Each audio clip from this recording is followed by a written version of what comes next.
Good evening, everyone.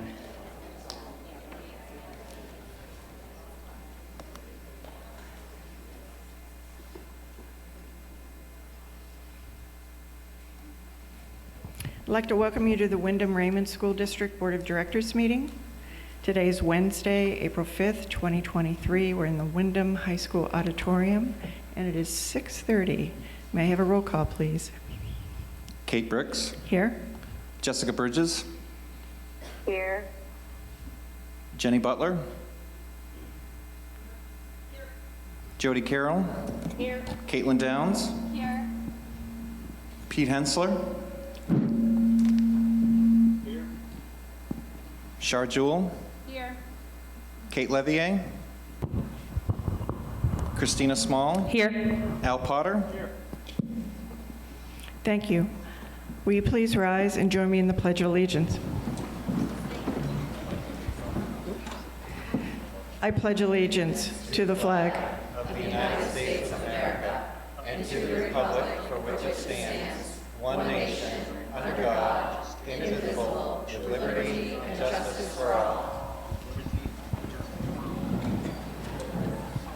Thank you very much. Mr. Superintendent, are there any adjustments to the agenda? No, we don't have any adjustments to the agenda tonight. Okay. Well, as I usually do, I'd like to read the protocol for our meetings. So first, I'd like to welcome everyone who's in attendance here today. The purpose of public comment is to provide an opportunity to address the board. The board will listen carefully to all comments but will not respond to the speaker. There should be no interaction between the speaker and the audience. Should that occur, the mic will be turned off until order is restored. The speaker will not forfeit their allotted time should they wish to continue to address the board. To be clear, this is an opportunity for the public to address the board and not the audience as a whole or any individual. Each person is granted an opportunity to address the board one time during public comment and is permitted 3 minutes in total to speak. Sharing a portion of the allotted 3 minutes with another speaker is not permitted. At the 3-minute mark, the timer will go off and your time at the podium will conclude. The audio will be turned off if the time limit is not adhered to. If you've not finished your comments during the allotted 3 minutes, you may send your complete statement to the board.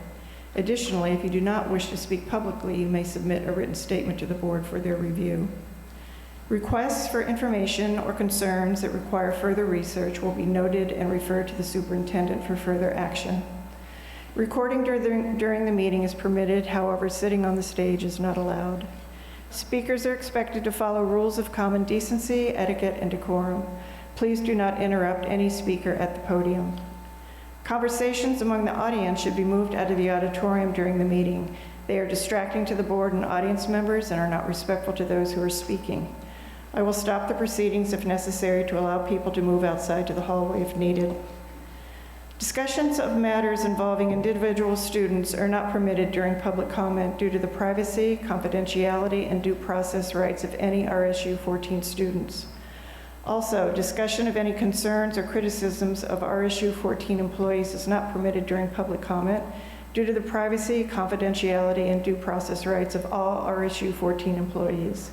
Should you have a complaint about any employee of the district, please follow the process outlined in policy KEB, public complaints about school personnel.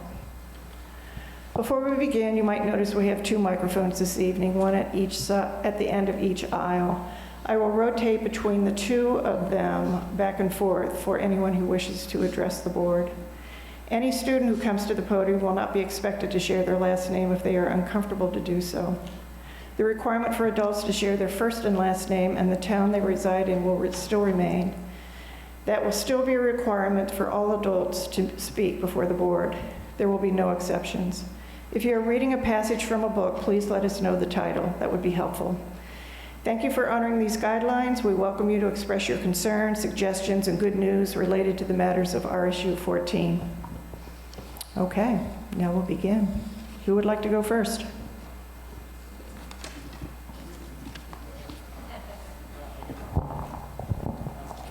Hi, my name is Frank Emery. I live in Raymond. I also own property in Wyndham, so I get to give you money twice over.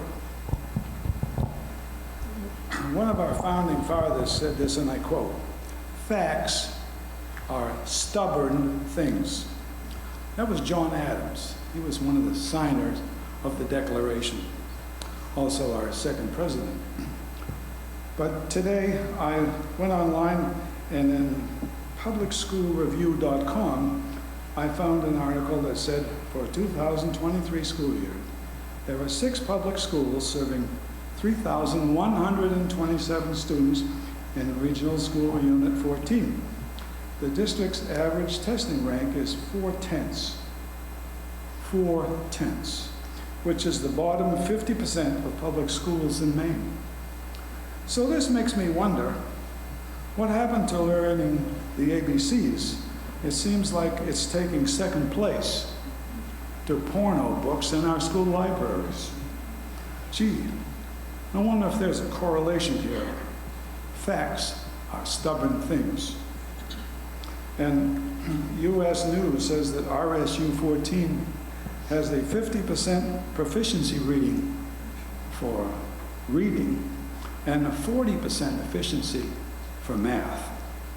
Is there a correlation here? Thank you.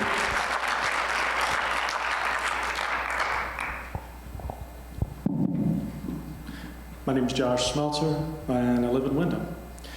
So it's unfortunate that public comment was terminated last week. It was nice to have an early evening, but the unfortunate part was there's a lot of students that were in line to speak and didn't get to speak. And I probably can't ask this of the board, but I'd like to ask this of everybody here, is that if you're an adult, step aside for a while, let the kids line up, give them a chance to speak. That way, if we misbehave later, they don't miss their opportunity. Thank you.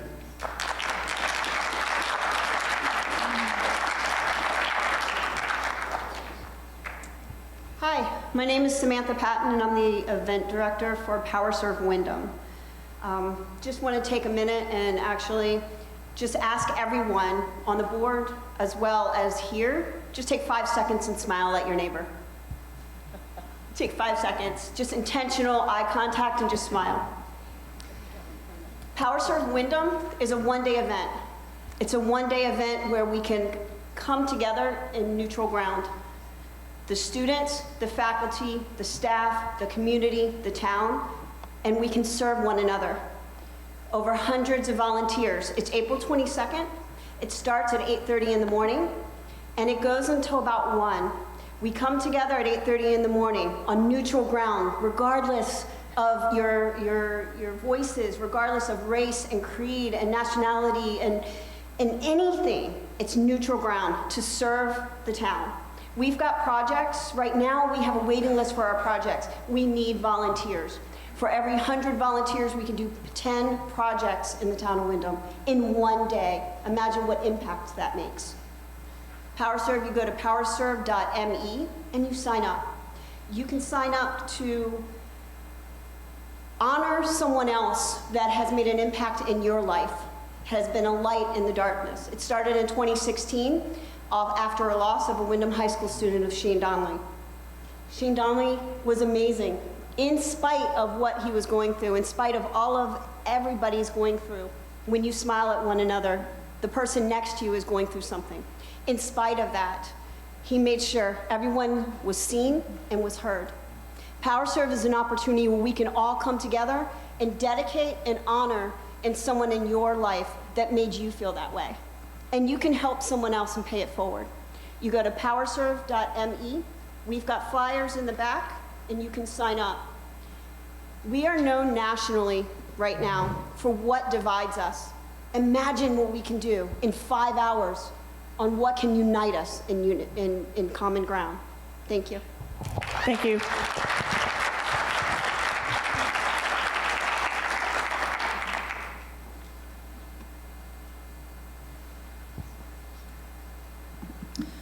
Courtney Edwards, Wyndham, Maine.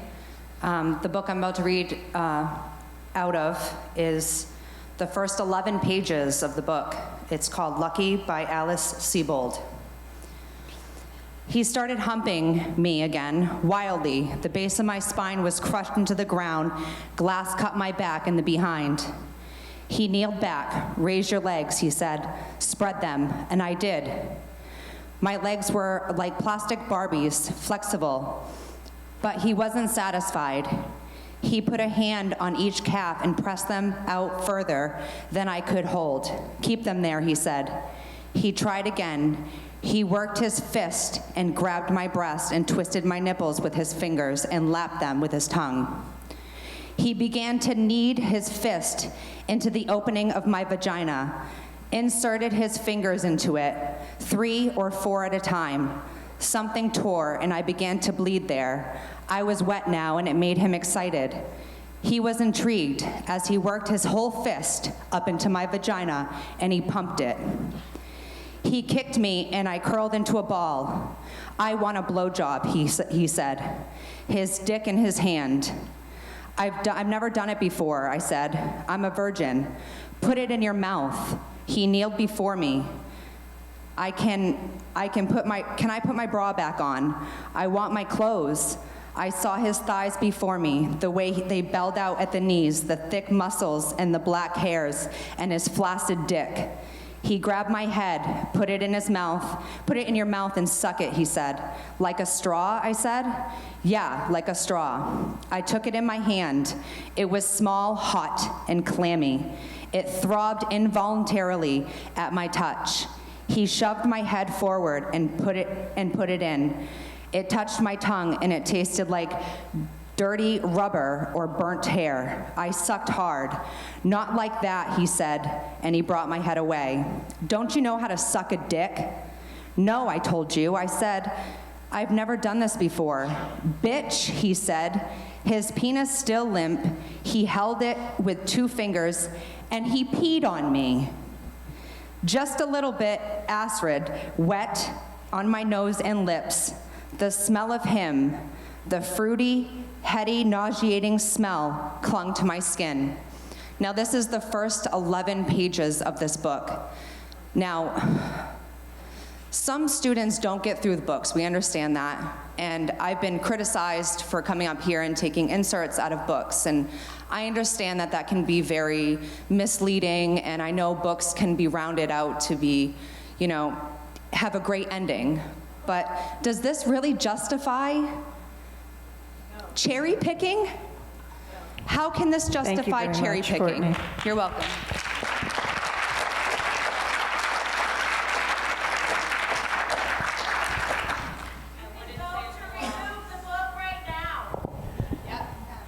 You're out of order. I'm sorry. You're out of order. Nothing. How can you sit here and let a book like this be read? Good evening. Nothing. We have public comment right now. We're going to listen to a student. I'm speaking. It's my turn. Thank you. My name is Amelia Greslick. I'm a sophomore at Wyndham High School. Thank you for this opportunity to speak. I didn't really prepare a speech, but I believe our students should speak up and use our voices. We are talking about banning books, banning literature, banning press. You see where I'm going? In World War II, they were banning and burning books. They abolished free press. They were scared of the literature that those books contained. The freedom to read is protected by our First Amendment, our freedom to press. So why are we banning? So banning these books is borderline an infringement of our liberties. They are not banning these books for the protection against children. They are afraid of knowledge. As Grace Lynn, an 100-year-old woman who spoke up against the book ban, once said, "Fear is not freedom, fear is not liberty, fear is control." Thank you. Thank you.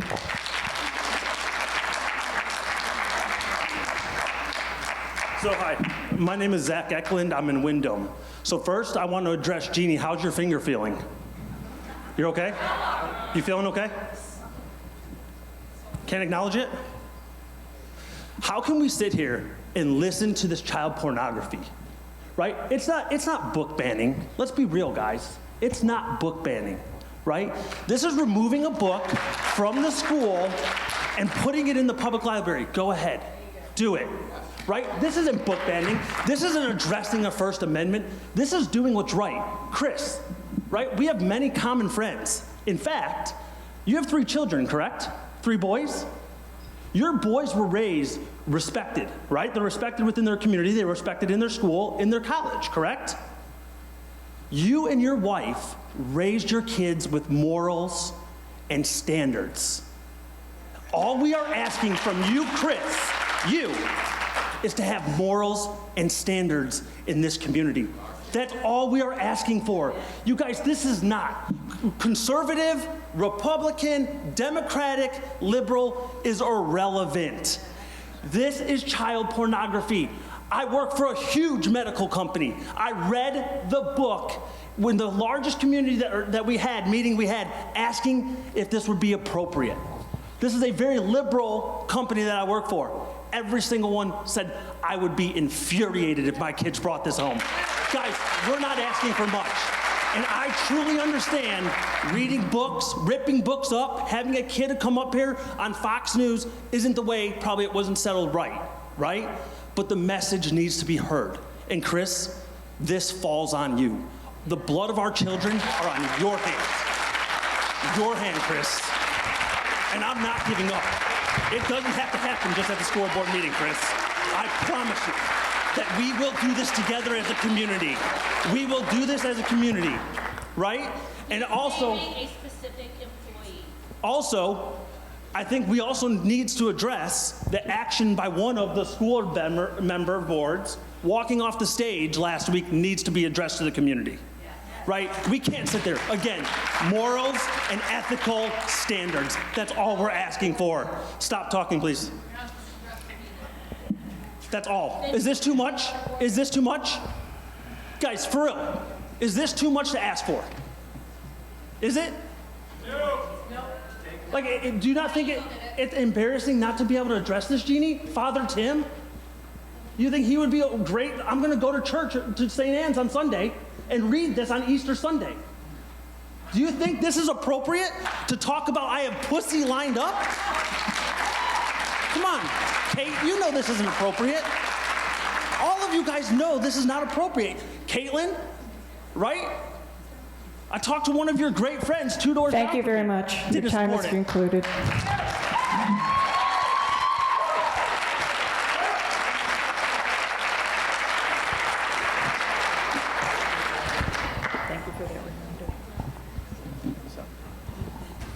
Hi, my name is Stephen Napolitano from Wyndham.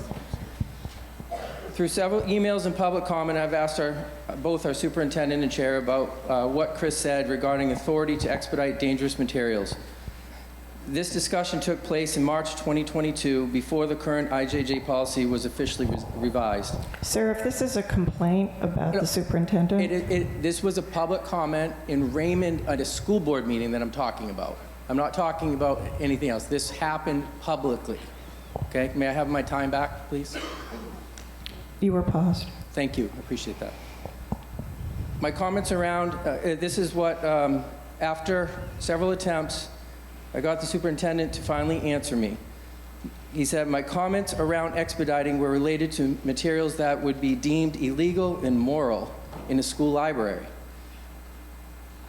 So our superintendent does not believe the following materials are immoral or dangerous for 6th graders, such as books. So you're verging on a complaint about an employee of RSU 14? I'm going to talk about what's in the school, in the libraries. So books that include and encourage incest, child molestation, rape, domestic abuse, addictive pornography, underage drinking, unprotected unmarried sex, cocaine use, anal sex, oral sex, excessive profanity, and anti-religion.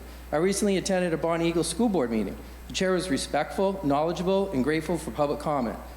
Bonnie Eagle just voted to correct a terrible wrong and immediately remove dangerous books pending review. So why not you, Kate? Here in Wyndham, Kate, and select board members roll their eyes during public comment. Parents are antagonized. Board members are allowed to flip off parents. And both Kate and Chris dodge answering emails directly, worse than a guy collecting golf balls in a driving range. Kate, I believe you are up for re-election in November, is that correct? In January 2022, Jenny Butler violated multiple board code of ethic guidelines. Kate Brick said there were no consequences for those violations as they, quote, have no teeth. Back in January 2022, I requested Kate to amend the policy so all board members would be held accountable.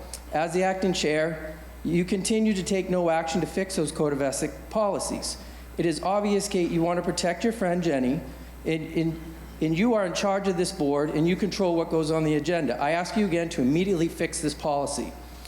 Jenny had publicly posted during an election, quote, "I am committed to supporting RSU 14 and their mission, which is success for all learners." Does that include teaching students how to use the middle finger towards their parents and grandparents? If a faculty member were to flip off a parent or grandparent during work hours, there'd be consequences. If a student flipped off a teacher or a coach, there would be consequences. So why are there no consequences for board members? So much for preaching equality for all. Jenny Butler is an elected school board official and should be held accountable to a higher standard. As I did back in January 2022, I call for Jenny Butler's immediate resignation. Thank you.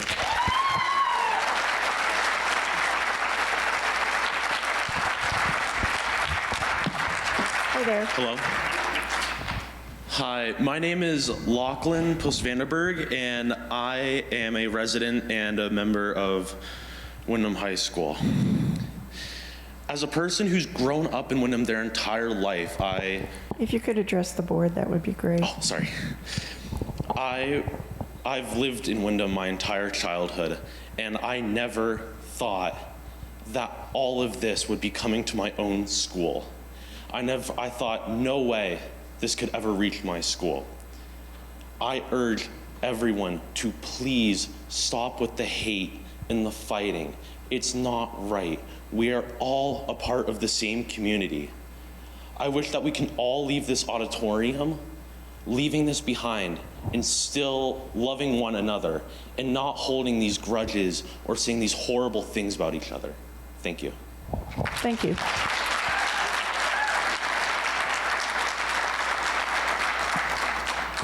Hi, my name is Bella and I live in Wyndham. I'm a student here. I spoke 2 weeks ago and was met with unkind comments and was constantly interrupted and not treated with the respect that I deserve. The parents wanting to get the book out of the library claimed to want to protect kids, yet I was interrupted and treated with such disrespect, so I feel like they're just hateful. So I'm back today to speak up because I won't be silenced. I would like to make one thing clear. I'm not here to tell anyone that their opinion is wrong or invalid, because it's not. Everyone is entitled to their own opinion. We're all here because we want what's best for the students, so I urge you to listen to us, because this decision only affects us, not anyone else. But if we're being honest, this isn't about the students anymore. So many comments have been made against the school, teachers, and libraries. The comment, quote, "The education system has become a joke," end quote, was said at a school board meeting a couple weeks ago. As a student, I'll tell the truth, because at school our teachers work so hard to make everyone feel included and to educate us, and I'm very grateful for all of them. Another comment made was, "This book is saying that rape and incest are okay," end quote. The individual that said this has no idea what they're talking about, because these books don't have any rape or incest in them. Everything is consensual and it's all safe. And so please don't, Ladies and gentlemen, I if would you'd be like to respectful speak. to the speaker, that'd be great. Thank you. So these books are not pornography because they're not meant to stimulate any erotic feelings, like by literal definition also. Some community members are trying to get certain books off the shelves, but these books all have a common theme of containing topics related to the LGBTQIA+ community. This isn't about books anymore, it's something bigger. It's homophobic and transphobic, and that's just the facts. I'll reiterate what I said 2 weeks ago. This book isn't being pushed upon any students. It's not in the curriculum, and it's not being distributed to any students. It's on the library shelves for individuals to check out if they wish. If you don't want your child reading it, then you have the right to not let them read it. If you're not comfortable with them reading it, then talk to them and make a note in their file.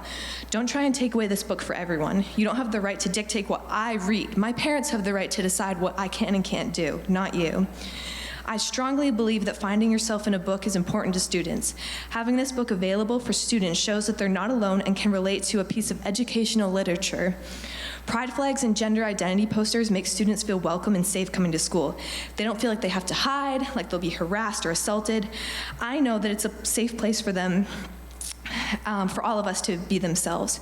So as a student, I'm asking the board to please consider my thoughts and look at the facts. Please do the right thing and keep the book on the shelves. And to everyone else, please be kind. Thank you. Thank you.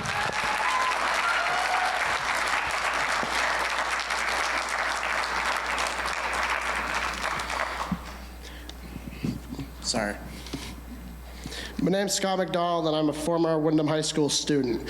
It has been said that parents have a choice about what books they want and do not want their children to read. That is simply a pathetic lie, and I'll tell you guys why, or the board why. I was given the book A True Diary of a Part-Time Indian as a required reading freshman year. That book talks about God giving you thumbs for masturbation and having sex with trees and other inappropriate stuff. My parents told the school staff they did not want me or my brother reading this book. The school staff completely ignored my parents' request and gave the book to my brother anyway the next following year. My freshman year, I was required to read the book of Mice and Men. As you know, this book contains words that are completely inappropriate, and I was expelled for using one of the words I learned in an English class. It is pathetic that many inappropriate books are in the school library. It is sad that I was expelled from this very school for a word that the school taught me. I was sad that I could no longer see my friends, attend a school that I once loved. I worked very hard getting back into school, such as community service, a bunch of essays that were not accepted. I worked very hard getting back into school. After a year, it was clear that this school was no longer here for my schooling needs or me. I think we should be learning how to succeed in life, like learning how to get a job or finding what job fits you best, not learning about sexual things and porn. If you are going to teach about one person's beliefs, you need to teach about everyone's beliefs or not teach about any of them. Porn is not one of those things we need to be learning about. We aren't against the LGBTQIA, we're against the pornographic books in the school library. It doesn't need to be on the mind of an 11-year-old, and it sure in heck doesn't have to be on mine either. Thank you for listening. Thank you.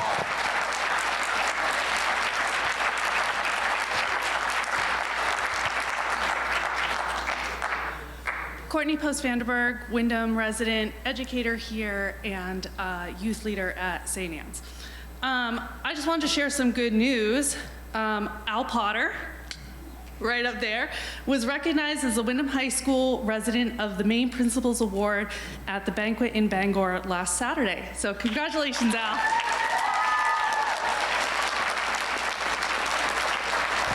Thank you. Who else would like to speak? SchoolBoard.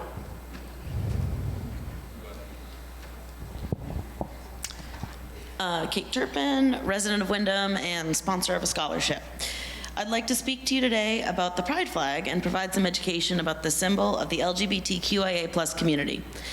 Gilbert Baker, the creator, chose each color of the rainbow flag to represent a different aspect of the queer community, seeing as standards and morals are very important to me and the queer community.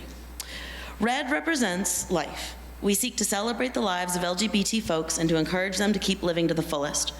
Orange represents healing. In coming together with one another, we are healing from past injustice. Yellow represents new ideas. Green represents nature. It's natural for people to have same-sex attraction and to have gender variance. Blue represents serenity. As little is more meaningful than the ability to feel calm. Violet represents the tide of the spiritual realm.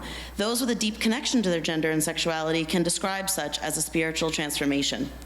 The updated progress flag incorporates a black and brown stripe to acknowledge the vital roles black and brown people play in queer movements.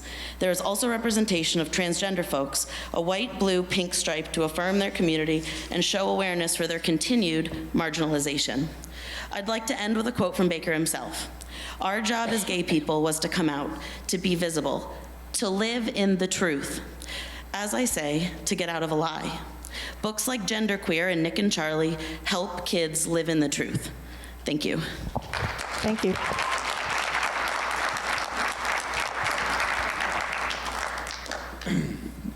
Good evening, Ken Clark, and I'm kind of glad we're on this topic of education. Conscience. Con meaning with, science meaning science.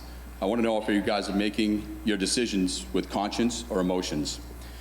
I'm honestly done with trying to debate whether or not porn is good for kids. It's not. I'm sure there are books talking about the challenges our youth faces with society and their sexuality without the sexually explicit material. If you care about the children, you'll stop providing them access to disgusting pornographic books in school. Some parents want their kids to have access to porn. If that's the case, then you can provide the books or home, or let them get it on the internet, as you so gleefully do when you throw your phones in the air. Or if you really think it's helpful for your child's development to surf, you can surf porn with them, but I wouldn't recommend you tell the police you're doing it. If it's not okay to do in my house, then I don't suggest that you do suggest it's okay in my house. And it's not okay for my children to have access to it in the school. Why? Because it's harmful to their physical, social, and emotional well-being. Period. That's a fact. Use your conscience. My heart breaks for our kids identifying as transgender community. Your pawns being told by groomers and ill-informed counselors what you should and should think about doing with your bodies. Our bodies are made up of over 65,000 chromosomes, and those chromosomes either provide you with male or female anatomy. It is possible, and it happens often, where you are a boy and you are attracted to a boy, and girls can be attracted to girls. Either way, you need to embrace your body and enrich in your mind. America is the greatest and freest country in the United States, and we all should feel blessed to live here. Hundreds and thousands of gay people are successful, get married, and live happy, productive lives. To those of you who are being swept up in this transgender cult and being made to think you're in the wrong body and can change your identity or sexuality day to day with confusing pronouns without psychological complications later in life, you are incorrect. And I beg you do what schools should be teaching you to do, and that's your own research. Anyone tells you not to listen to your parents will create conflict between you and the family. If you want to get educated on what can happen in transgender, I suggest you read this book, David Arthur. He lived through it. I bought a bunch of copies. I gave some to the board. I also left up there that are free for the taking. What I would like to see, and I suggested it a while ago, is that we give our students inspirational books. Written in 1937, Think and Grow Rich by Napoleon Hill. One of the best and most famous quotes he ever said is, "Whatever the mind can conceive and believe, it can achieve." Think about that. Does that not resonate better with you than the porn that we heard earlier? It's amazing. Whatever the mind can conceive and believe, it can achieve. And this is also an individual who talks about sex, and he didn't use porn. In 1937, this is what he said. Guy's a genius.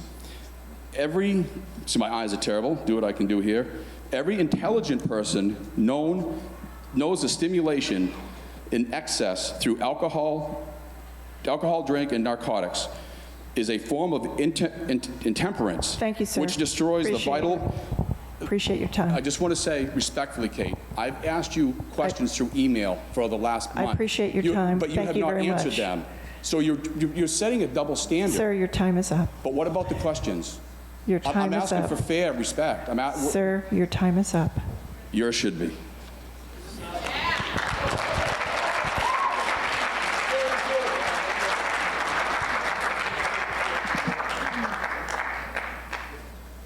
Hi, my name is Letha Allen, and I'm a lifelong Wyndham resident.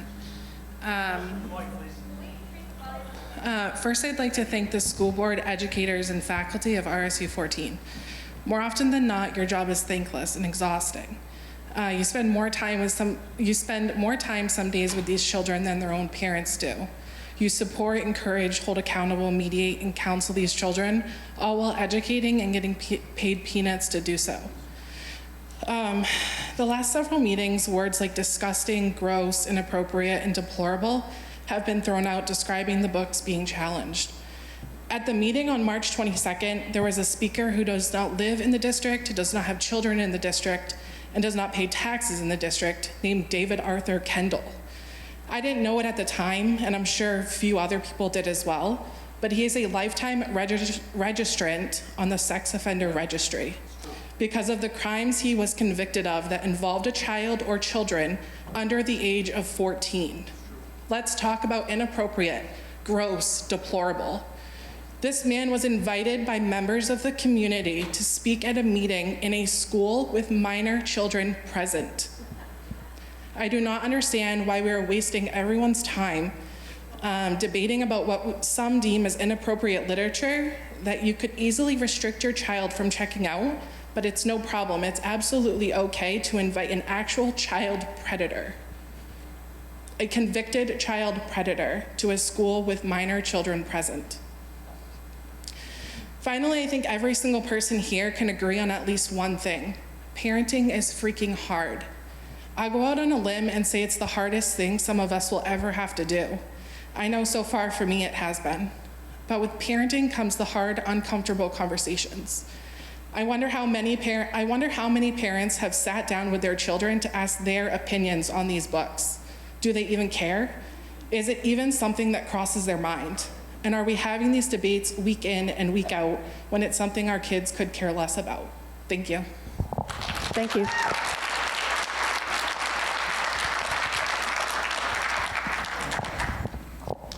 My name is Doris Meehan. I'm from Wyndham. The question after coming to these school board meetings and hearing the readings, the question that keeps coming to my mind is why? Why does anyone think it's important for teens to hear how a sexual partner can attempt to stretch female anatomy and insert a fist? Why is it important to expose children to a book that gives them a URL for a bona fide raw porn site? Why do we need to have books in school libraries that spell out what it is like to watch your dad rape your sibling and how it feels to be raped by him before you're 10? Why do teens need to read about sex in descriptive terms that are so vivid that some adults are muting their TVs when those books are read at a school board meeting? I have some thoughts on why. Are our children being indoctrinated and groomed and desensitized by a national movement that wants them, when adults, to accept aberrant and abhorrent behavior? Is the goal a citizenry that will no longer use the term pedophile, but replace that with a minor attracted person? I think the answer is yes.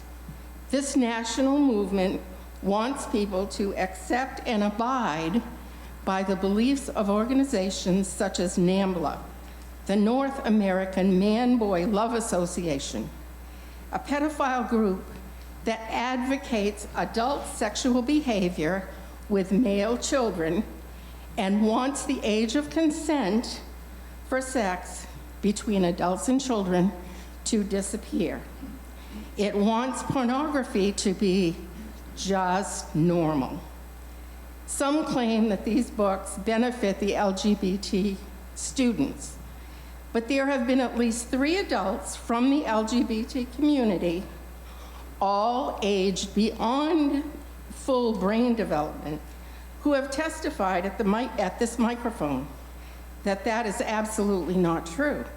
And those speakers have informed you how harmful exposure to this filth is to young brains and hearts.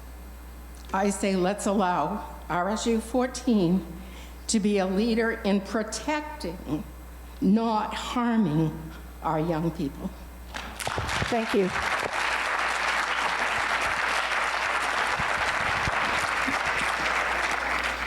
My name is NJ Boatman, and I am a transgender student at WHS. Today, I would like to read a poem written by a pastor during the time of Nazi Germany. The poem is called First They Came. First they came for the communists, and I did not speak out because I was not a communist. Then they came for the socialists, and I did not speak out because I was not a socialist. Then they came for the trade unionists, and I did not speak out because I was not a trade unionist. Then they came for the Jews, and I did not speak out because I was not a Jew.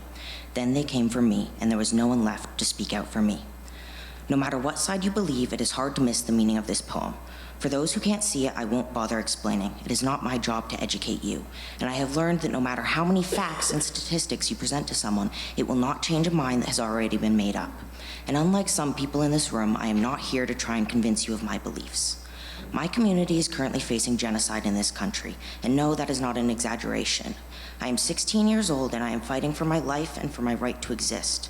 I attend protests, write to representatives, and beg the people around me to do the same. Then I come to school where I am barked at, yelled at, and called slurs on a daily basis. The only thing that makes it worth it is my teachers who support me and encourage me in the things I am passionate about. I don't want to have to be doing this, but I don't have a choice. Unlike the poem, I'm speaking out for the ones under attack. I'm speaking out for the children and teens who don't have supportive parents. I'm speaking out for my peers who don't have the option to voice their truth. And I'm speaking out for myself because not many other people will. Our teachers are not indoctrinating us. They are not pushing their own beliefs on us. They are only here to help us learn. Representations of consent, of real-life experiences that are intended to be educational rather than erotic, are not porn. Genderqueer and other books like it are not porn.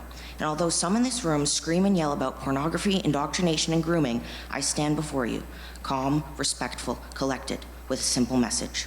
My voice may tremble and my hands may shake, but I will not be silenced by fear. My existence cannot be silenced. My existence in books, in media, and in life is not a threat. The existence and representation of LGBTQ+ people does not turn your children gay or trans. Representation of LGBTQ+ people does not make your children have sex. Please do not perpetuate these ideologies of hate by banning books with LGBTQ+ characters. Members of the board, please let my school be a place where I can learn, not a place where I have to fight for my right to exist. Thank you. Thank you.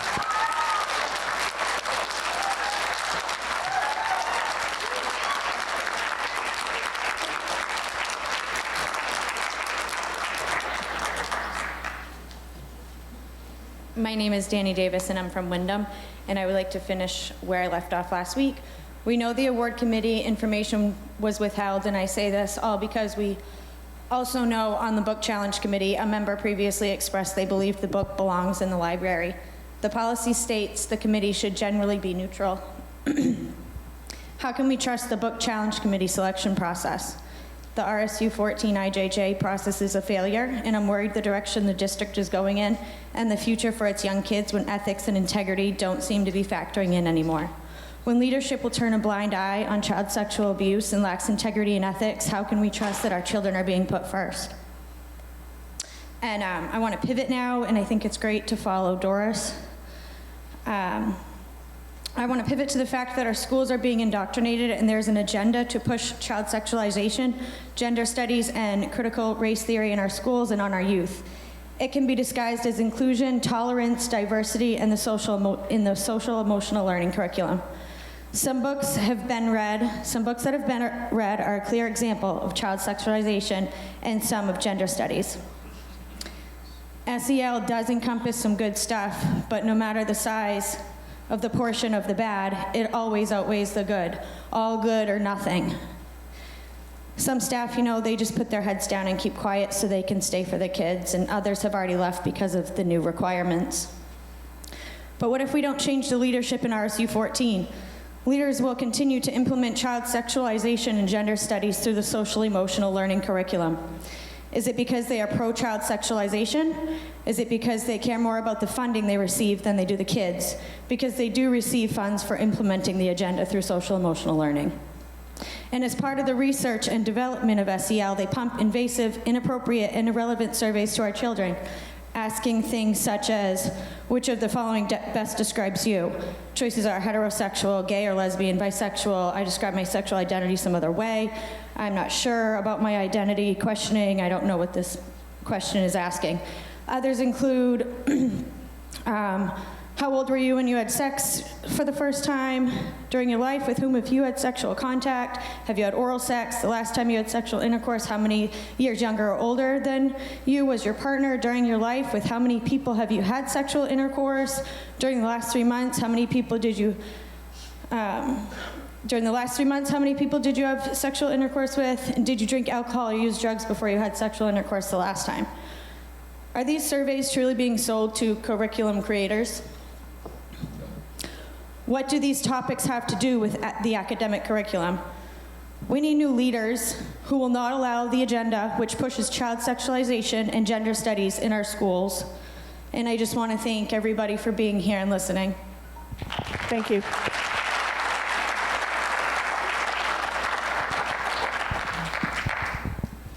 Hi, Kristen Day from Wyndham. Districts around Maine are engaged in a culture war concerning the standard of decency expected for kids in our school. When the battle comes to the doorstep of districts, those in power seem to be addressing the battles one of two ways: ethically, respectful of citizens' concerns, or by digging their heels in to defend the status quo at all costs. Some superintendents have reacted by removing all books in question from circulation while they're reviewed. And this week, the Bonnie Eagle Board moved to do the same. RSU 14, however, has opted to approach this community concern with reticence or obstinance, acting to defend the status quo at all cost. We've asked for workshops for years for the books to be removed while being reviewed, and no good faith responses have come from RSU 14. The board did agree to review IJJ, but that was likely meant to slow momentum and to be an attempt to regain the narrative while appearing to be hearing us. I know Drummond Woodsum will make sure the IJJ revision works for the district and doesn't slow down their agenda. I know facts don't care about our feelings, but I will never understand how people in authority can act with such brazen disregard of ethics when our kids are concerned. But I think it has to do with the type of people attracted to positions of power. I'm not going to ask how you justify this approach because I've lived it, and I know you don't justify anything. You act on the legal bare minimum. I just don't think as awareness spreads and voters weigh in that it's going to fly. Thank you, Kate, for your response this afternoon regarding my FOAA request about your board of directors self-evaluations under policy BBAB dating back to 2019. For anyone unfamiliar, that policy states an elected body, the board, is accountable to the public for the education of its children and the stewardship of the school district's resources. That sounds so good to me, and I'm guessing your lawyers are going to want to button that one up next. Considering the past accusations in the district, code of conduct violations for a board member, and the recent escalation during public input, I believe this information is relevant to understand the direction this board has taken and where we can expect it to go next. Thank you.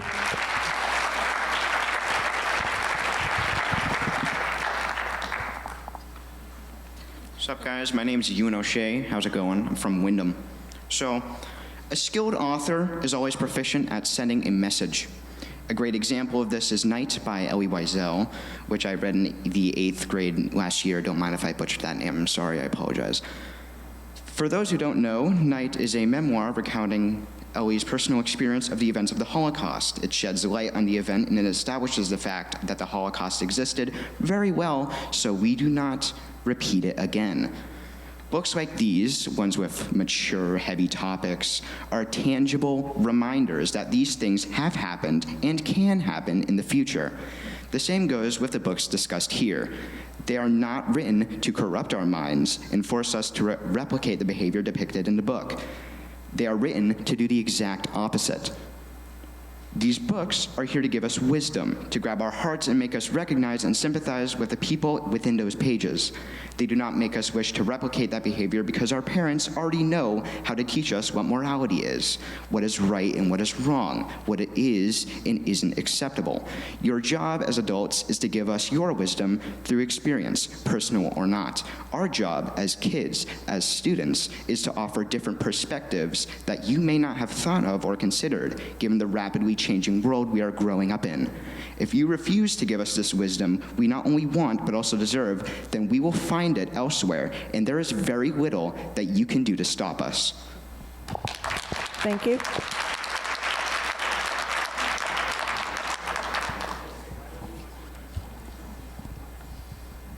Hi, Tanya Brown, Wyndham. Has RSU 14's library strayed from its mission to develop critical thinkers to RSU 14 library media, exposing sexually explicit material to adolescents and normalizing sexual experimentation in minors? Britannica defines pornography as representation of sexual behavior in books, pictures, statutes, films, and other media that is intended to cause sexual excitement. There is a difference between intentions and another person's perception or experience, and both can be valid.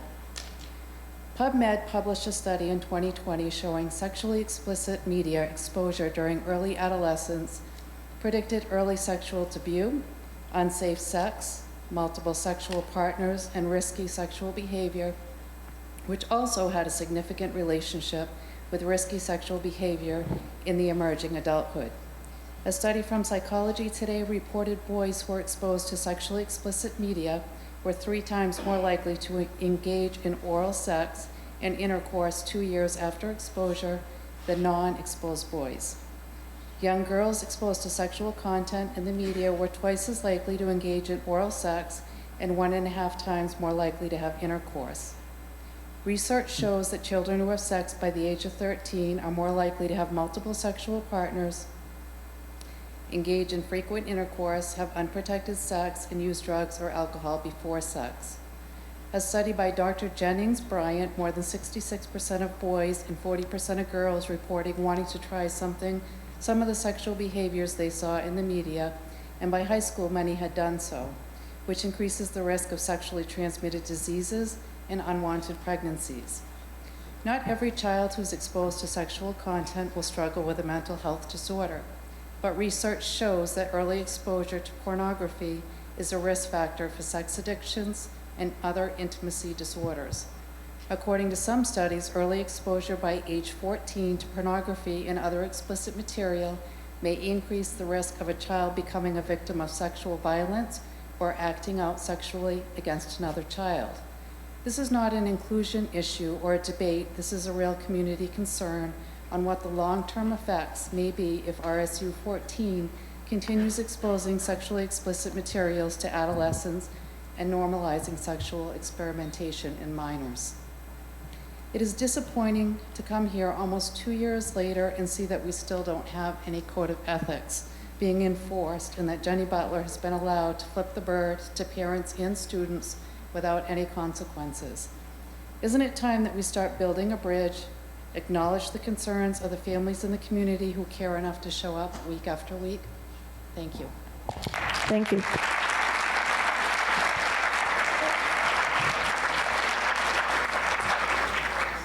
Evening, Louis Salette, Wyndham, parent of first grader. So, coming fresh off of 2 bans on Facebook groups that sought to take away my First Amendment rights, so I'm going to be a regular here, apparently. I want to bring up a quote from George Santayana in The Life of Reason, 1905. He's quoted as saying, "Those who cannot remember the past are condemned to repeat it." And I think that's why a lot of us parents are up here this evening, at least from my side of the aisle, in that we are trying to prevent what happened in Germany in the 1930s. As I illustrated in my first public comment about the 20,000 books burned in the center of Berlin, it is very easily for society to slip back into those habits. So I implore the board to please not give in to the bullying and harassment, and stay the course and be a safe space for students to be educated and express themselves. Thank you. Thank you.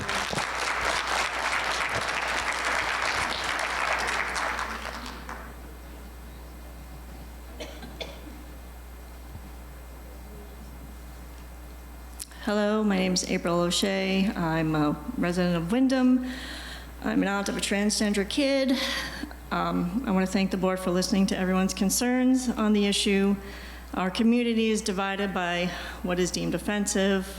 I find gun violence offensive. I find homelessness, misinformation offensive. I do not find human anatomy offensive, and I do not find sex offensive. Oh, hey.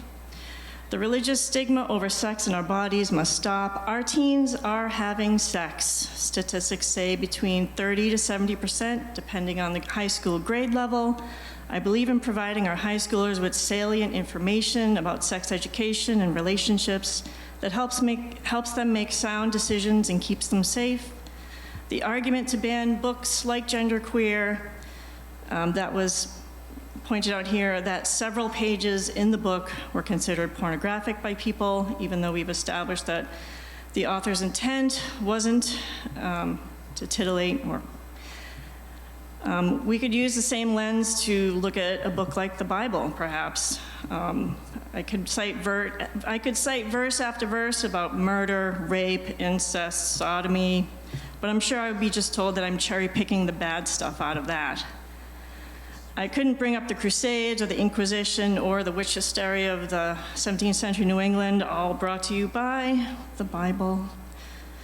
And make no mistakes, we are in the middle of a modern day witch hunt perpetrated against some of the LGBTQ community, right down to the boogeyman in the bathroom argument that has been used in this auditorium. The authors of this Constitution believed that political liberty was meaningless without religious liberty.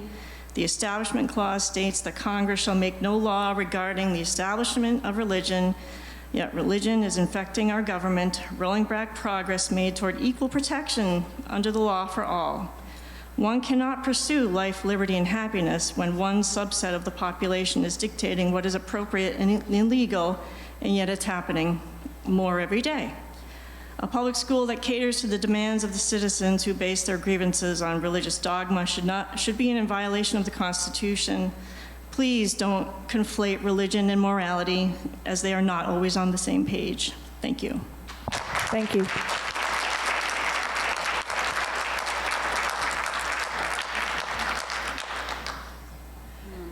My name is Landon Severino. I'm a resident of Sebago, but I do have a son at Wyndham Primary. I'm going to read from the book House of Sky and Breath. It's in the high school. I believe there's 14-year-olds in high school. I was 14 when I was in high school.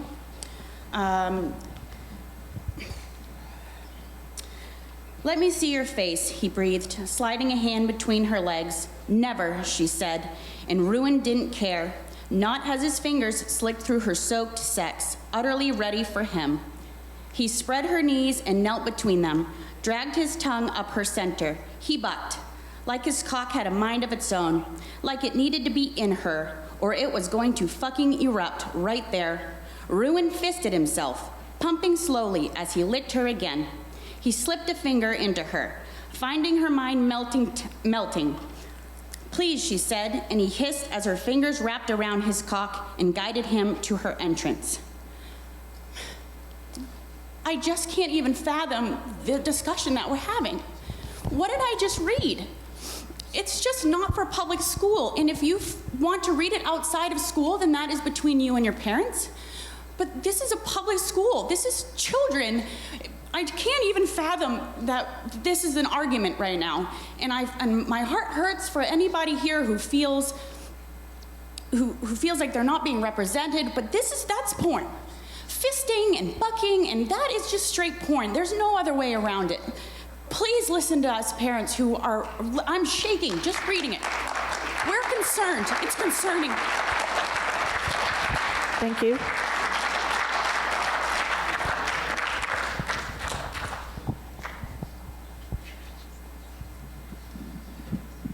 I'm Jennifer White. I own a Joyful Noise Christian Daycare and Learning Center here in town.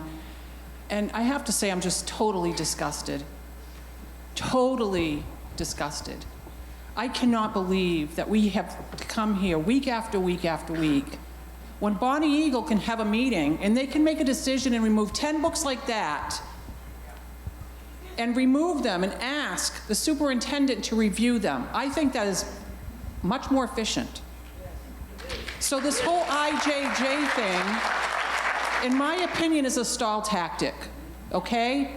I am asking Mr. Howell that you will intercede in this and that you will remove the books in question and you personally will review them. As the superintendent, you will read every single one of those books, every one of them. That's not asking too much. I know you're busy, I know you have a lot on your plate, but that is your responsibility. These parents are asking you to do that. And you know, I notice board members have mentioned many times about making the school a safe place for all students and doing what is right for all students, correct? I'm curious as to what the definition of that looks like to the board. Are school board members and school staff treating students who don't agree with certain ideologies or inappropriate materials in the same respectful manner? Personal reflection on that. I'd have to say no. That is an honest question. Every one of the district's children should be treated with the same dignity and respect. Not cherry picking.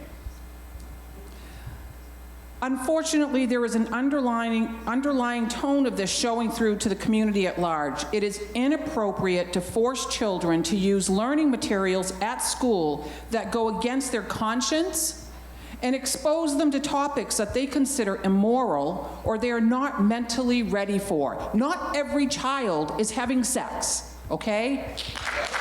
Not every family is raising their child to read this crap, and it is crap. I know a lot of families that do not stand for this. They don't bring it into their homes. They don't allow their kids to read it. And you know, I applaud them for that. Why are they being discriminated against?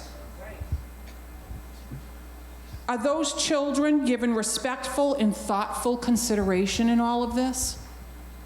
We've heard from one group of children tonight, and I applaud them for their courage to stand up and talk. It's important to hear all sides. Okay? We as parents, we're all standing up here for the children in our community that are too afraid to come up here and talk. And believe me, there's a lot of them. If so, how is the board prepared to act in a non-discriminatory manner? I'd like to know that.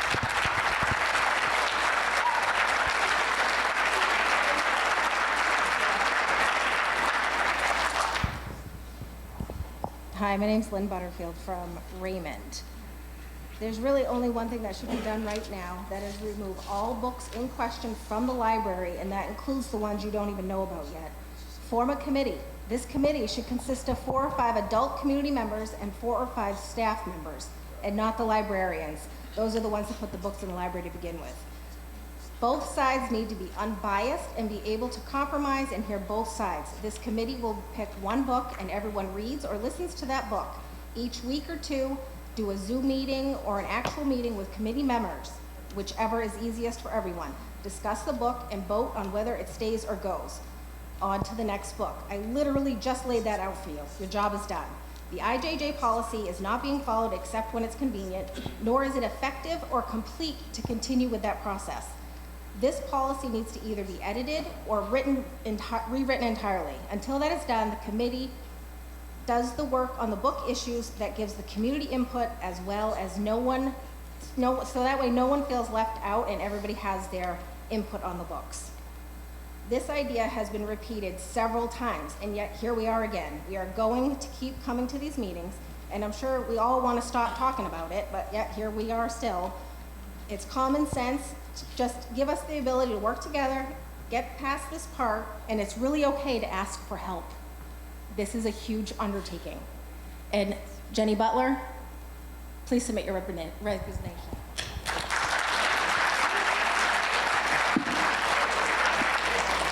Hello, I'm DJ Butterfield from Jordan Small Middle School, and honestly, why are we arguing over a book? And I get books are honestly, I don't like reading, and why would I read a pornography book?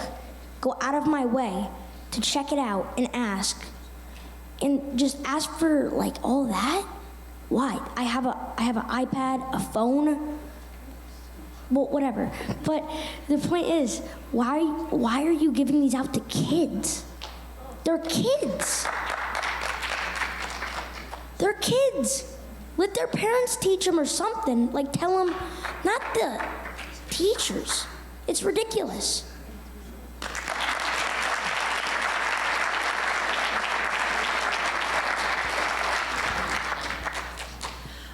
Good evening, board members. My name is Ashton Cuthbert. First, ma'am, would you like to record this? Because it's important for both sides to be recorded. If you would please just address the board, that would be great. My name is Ashton Cuthbert, and I'm an 8th grader at Wyndham Middle School. There are too many books on the list in question. That's too many stories that never get to be told. That's too many stories that never get to be heard. And that's too many stories that never get to save a life. I cannot express how much teenagers need books. When students enter middle school, they are thrown into a world that only sees their social status and nothing more. When the people around you don't even try to understand your journey, your experiences, your feelings, your intelligence, or anything that truly makes you you, feeling alone just comes with the territory. It's made even worse with social media, where the only thing people are judging you by is how many likes and comments you get. This continues up through high school and even into college. Books that share a similar story to your own greatly diminishes that alone feeling. That feeling that you can scream and no one will hear. That feeling that presses in on you, suffocating you at every turn. That feeling that if you kill yourself, no one will care. When students read, hear, or watch a story that they can relate to, they can say, oh wait, they do hear me. Depriving these students of resources that can save their lives shouldn't even be argued. If a student or a parent wants to stop reading a book because it makes them feel uncomfortable, that is a total choice that they can make, and I encourage it. If that's your choice, by all means, please do so. But you cannot make decisions for everyone. I welcome different opinions and points of view in my world, but where I draw the line is when someone forces their opinion on others and doesn't listen to or consider the other side. These students are what these schools are for. These are the people on the receiving end of these remarks, policies, and decisions.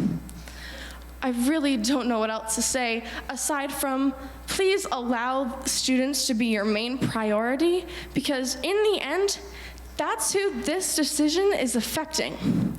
Not parents, not community members, but students. Thank you. Thank you.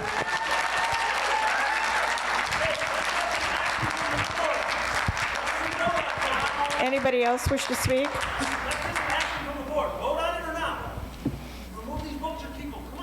Sarah, it's your turn to speak. You have 3 minutes. We're going to start the timer here. I'm Justin Wynot from Wyndham. This board has become a public mockery. You are elected officials that represent the town. You are leaders of the community, and you are leading us in the wrong direction. This school used to promote self-care. Now you promote self-harm. This school used to teach science. Now you embrace delusional behavior. This school used to teach children how to stay safe. Now you groom children to be victims of child abuse. This school used to teach health class. Now you promote bestiality. This school used to teach anti-bullying. Now you have clubs to harass students who want no part of your delusions. This school used to inspire parents to be part of a child's education. Now you promote incest. This school used to be a shining light of education. Now you promote rape. This school used to coach athletes. Now you coach student advocates so you can molest the minds of children. This board has become corrupt and sinister in behavior. Some members of this board flaunt their hate, shamefully push destructive behavior, and conduct themselves with a lack of morals and ethics. This demeaning, immoral actions demand no less than you stepping down. So Jeannie Butler, Kate Briggs, and Christopher Howell, I ask for your resignation.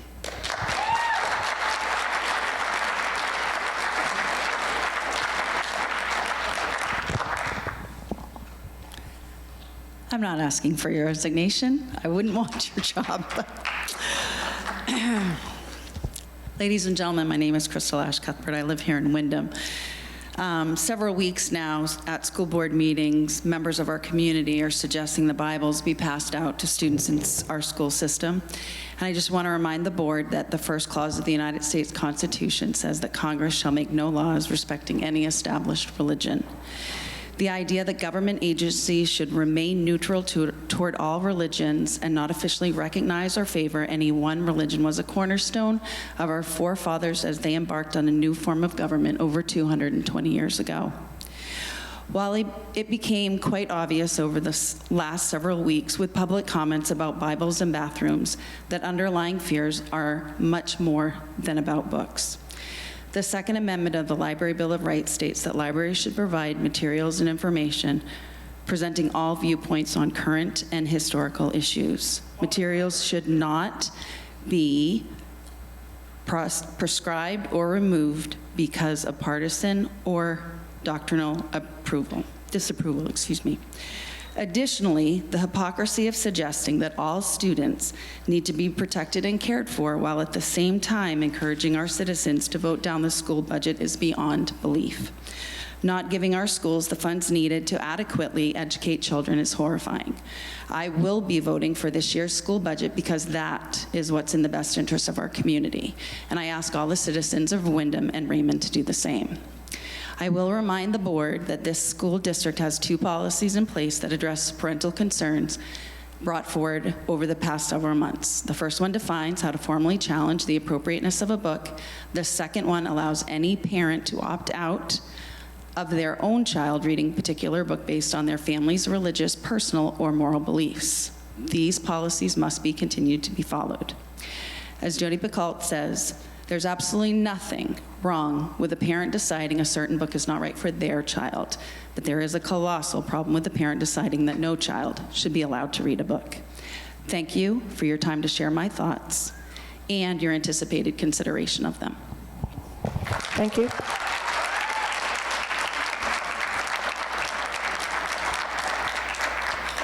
My name is Kaylee Bosmus, and I'm a resident in Windham, and I have a 14-year-old who attends the high school. I would just like to remind you all that I was not allowed to opt out, as I had no idea any of these books were in the middle school or high school library. I addressed that weeks ago, and no one's said anything about it ever since. So I want to know how all these books got into our schools during COVID when we were closed, and no one knew about it, including you guys.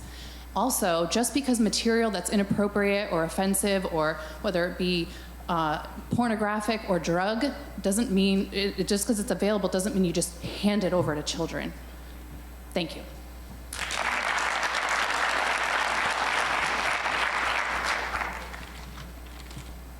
Good evening. My name is Pat Patterson, Dr. Pat Patterson.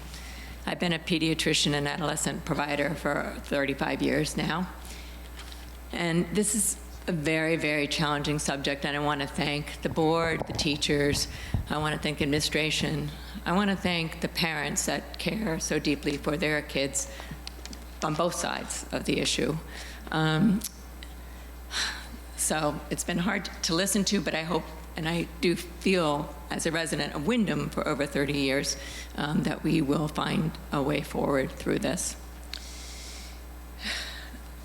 I just want to remind the board, for those that are not aware, that the age of onset of puberty has been going earlier, younger and younger for decades now. So that at this point, a girl can enter puberty at age 8 with the beginning development of breast tissue, and that is considered normal. A boy, 9 years of age. So when we talk about when these books might be appropriate, we need to kind of think developmentally as opposed to specific ages, I think, or what schools they attend. I think it's important to be aware of what developmental stage these kids are in nowadays, and much earlier than maybe, certainly when I went through it. I also want to remind that the period of adolescence is a very tumultuous period, as I'm sure you all know, and there's lots of very sensitive, very awkward situations that the adolescents face that they don't always feel completely comfortable talking to parents, although it's strongly encouraged, and I hope that everybody's home is working towards that end, to have an open conversation with your kids, and ongoing, not sort of a one talk and done. What we know, and this is from the Maine Integrated Youth Health Survey that's done every other year, from the 1921 survey, that 28% of high school students, when they checked off the box, have you felt sad for 2 or more weeks? And they said yes. And then the next question is, if you talk to someone, who did you talk to about this? So if they talked to someone and only about a quarter of them said it was a parent, that's not reflective of the kinds of homes these children in Cumberland and adolescents in Cumberland County are coming from, it's also very much reflective of their comfort level with coming to a parent. It is that way. And we can do everything we can. You may have the strongest lines of communications and support in your homes, but they don't come to you. So where does that student go? Where does that adolescent go when they have Thank you difficult very much. situations? Sorry.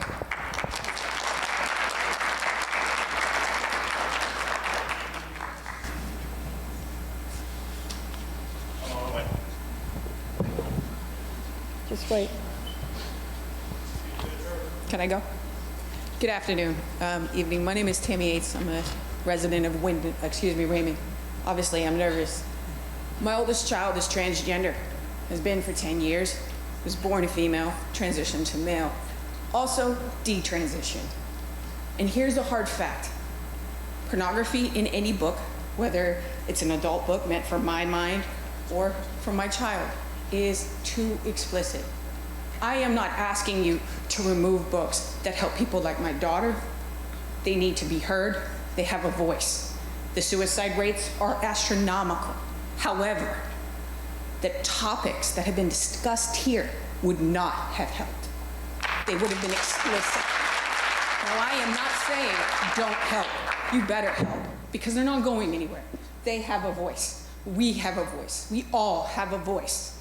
And what you do not and are not prepared for is to be at the head of this locomotive where both medical science and psychologists are in disagreement of what is right for the age level and for the people going through these experiences. I grew up secondary exposed to pornography at 4 years old. By the time I was 12, I was exposed to pornography again, creating in me an illicit appetite for sexual pornography. I was a teenage mother. I was hated by my community because my child was biracial in a Southern community. We all have a voice. Nazi Germany proved that not just one type of people was killed, but many people of opposing ideas were killed. Many people were eradicated. I want my voice to matter in my school district. I want their voice to matter in the school district, because we have to become one in school, not a laboratory, not an experiment. Don't cancel the voices. Find the middle ground. There are books, there will be books to represent all people and to represent the fact that I don't want my child to be secondary exposed to illicit pornographic material that, as I'm sitting here as an adult, create images in my head. Why? Because we are all visual human beings. And I can't tell you, and I'm sure if you talk to any psychologist, it would start with, when I was a teenager, somebody had a porn under their bed. Somebody let me watch porn. Porn is a drug. If you do not believe me, there are movements all across the world. Fight the new drug. Brain on porn. However, people who are identifying different than I have a right to a voice, and I hope you give them that, but I also hope you hear all of us, because we are all here today. Thank you for your time. Thank you.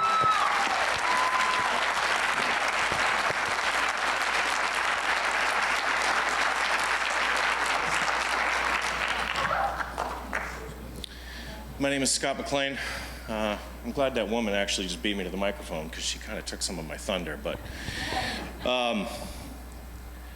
I've been off the board for 5 months. This is a real mess you guys got here. I think that, to her point, we can find some common ground. The answer is not to have pornography in our schools. But if we are not going to legally be able to remove this stuff from our libraries, I think what I'm hearing is the majority of the parents that are up here right now, they are extremely upset because they're not being involved with the decision-making process. And if there, and I know that I have sent this to you all in an email, and I'm going to go ahead and share it publicly. We all have Infinite Campus. Everything is linked. I know when my daughter is 5 minutes late for school because she decided to pull into Aroma Joe's on the way in. I know when she's missing an assignment. I know when she gets a good grade. I know when she gets a bad grade. Why can't I know when she takes out a library book? Because right there is where the conversation now starts. Because I see those notifications. I get 60 of them a day. I see those notifications. We sit down at the dinner table, we talk, and I ask her questions about her day and how her day went. And when I see something controversial come up, such as a library book, we will have a private family conversation about it, and we will determine the best course of action with her thought process in mind. And you guys have completely eliminated the parents from this equation. And that's what needs to be addressed. I can say that my 6 years sitting up there where you guys are right now, I learned a lot. I learned that you're not as powerful as some of you may think. You have to operate within the confines of federal and state regulations. And that is absolutely where we need to start fighting, we need to start fighting with federal and state legislators to try and get some of these vague policies and procedures closed up. That's the next step. Thank you very much for your time. I'm going to have a drink.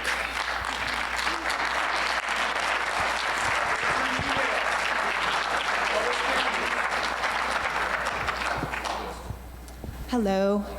I have nothing prepared, so I'm winging it. I'm Kim Neal. I'm from Wyndham. I have 4 kids in the school system. I've just been coming to these meetings and listening and just taking it all in, and I have to agree with everything that my beautiful friend Tammy just said when she came up here a minute ago. Completely agree with her 100%. And I have to say, listening to some of the books that Courtney has read the last couple of meetings have made me 1,000 times more uncomfortable than the book Genderqueer. So I feel like the whole division of the queer community and whatever, it's not it's not about that. It is about what is appropriate for children. Would you sit and read these books in your church, in your workplace, at your family table? I'm sitting next to my teenagers and I'm cringing and I just want to like crawl into a hole because it makes me so uncomfortable. And a lot of the books have been very triggering. So I just feel like it's a common sense thing at this point. Like, they're not appropriate. They should be reviewed. They should be pulled from the shelves immediately. And I have to again say, like, nobody is trying to ban books. We don't want to burn the books. We don't want to cancel the books. We just want to relocate the books to the public library. You can walk through the path from the school and get to the public library and check those books out. And we don't want to take any resources away from any community or any student. Every student should have what they need. So that's all. Thank you. Thank you. Anybody else wish to speak? Okay, I guess that.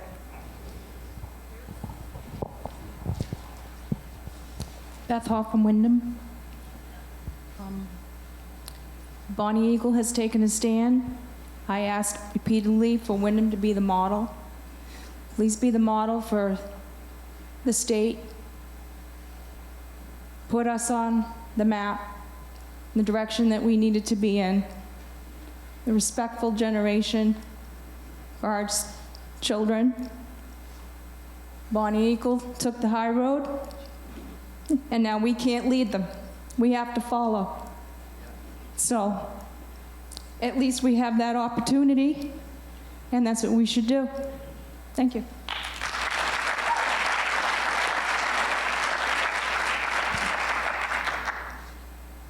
Hi, Sherry Clark from Raymond. I think from my perspective, we're missing the root of this whole issue. And again, it comes down to family. Family is the word that this is all about, because if we as families, and I'm 10 fingers here, I've got 9 grandchildren, and 4 of them are in RSU 14, but as families, we should be doing part of what the school or the government or whatever you want to say is doing, I guess. But what I would see as a middle ground here, this is just kind of observing what's been said, you know, tonight and many of the other nights that I've been here, is how can we empower families? I understand you're doing your job, and I appreciate that. You know, you are doing what you are called to do as educators or on the board.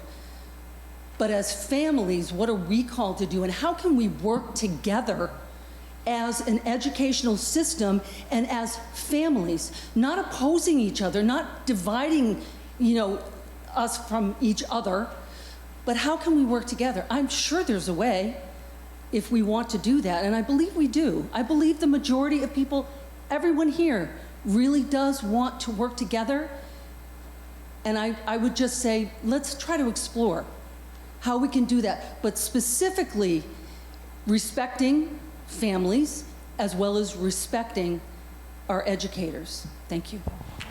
Thank you.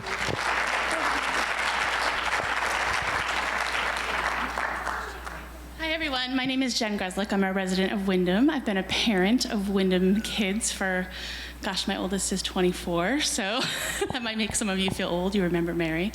And my youngest is a sophomore. I wasn't planning on speaking. I came here just to support the kids, which I feel like they needed because they've been heckled and called names and even bullied at school because they chose to speak up to their school board. And so I really do applaud them. And I know we're not supposed to talk to the public, but what made me come up is I just want to, it was a comment that was made, and I don't think there's any nefarious intent behind the comment, but I want to remind the school board that it's a nice thought that we take these books and we just put them in the public library. We're not asking to get rid of them.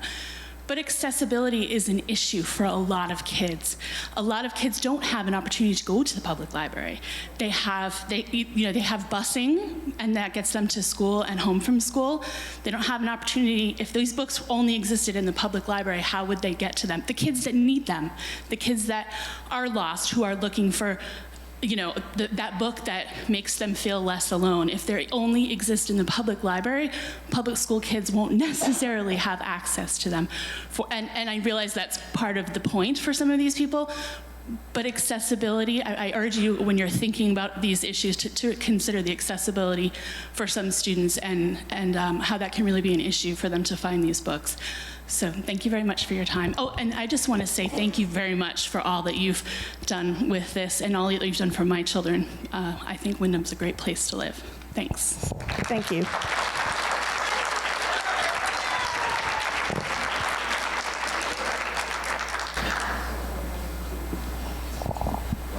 All right. Rob Hansen, live in Standish, own property in Wyndham, have a nephew at Wyndham Schools. I think the amount of courage it takes for these kids to come up here is immense, okay? Everybody gets nervous. But I just want to point out that there's a lot of kids in the high school, and you don't hear any of them coming with an opposing viewpoint to what you've heard from the kids. If they did, they would catch hell, right? There are things that you can and can't say.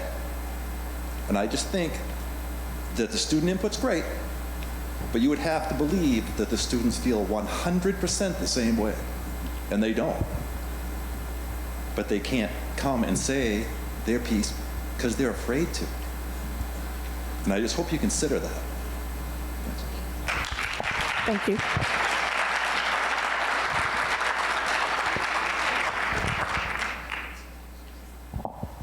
I see a student coming down. If you wouldn't mind pausing for a minute. Is it all right? Okay, go ahead. My name's Justin from Wyndham. Justin, what's your last name? And I just want to tell you, that if you guys think that's right, you guys should be ashamed of yourself.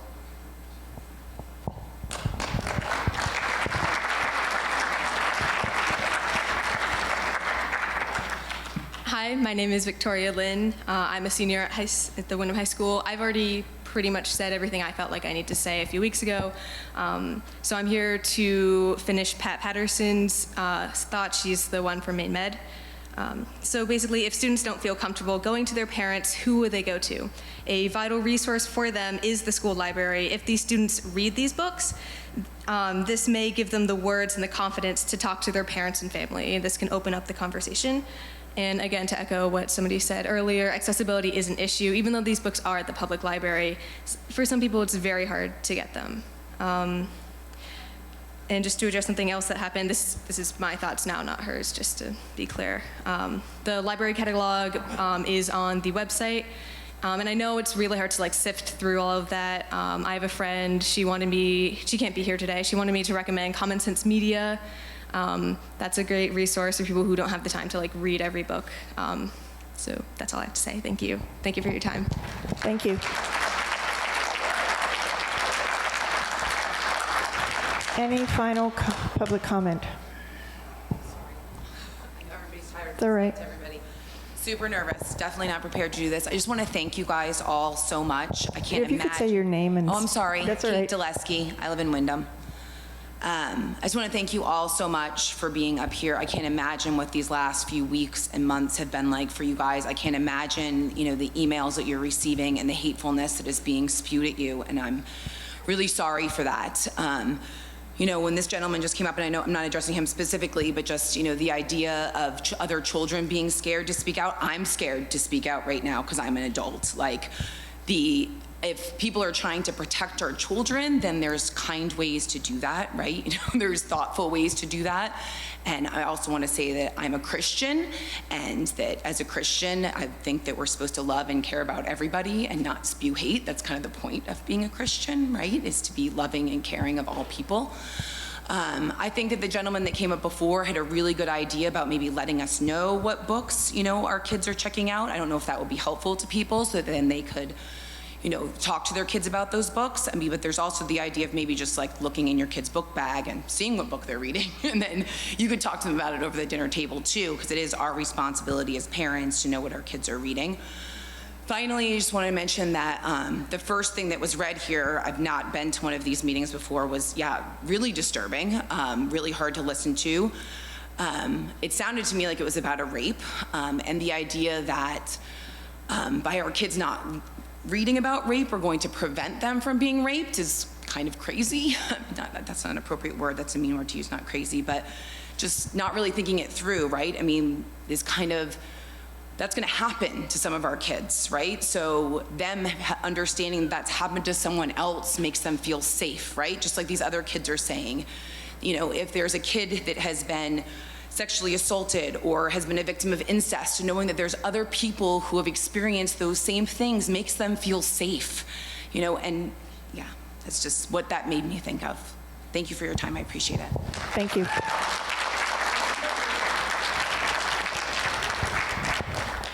Anybody else?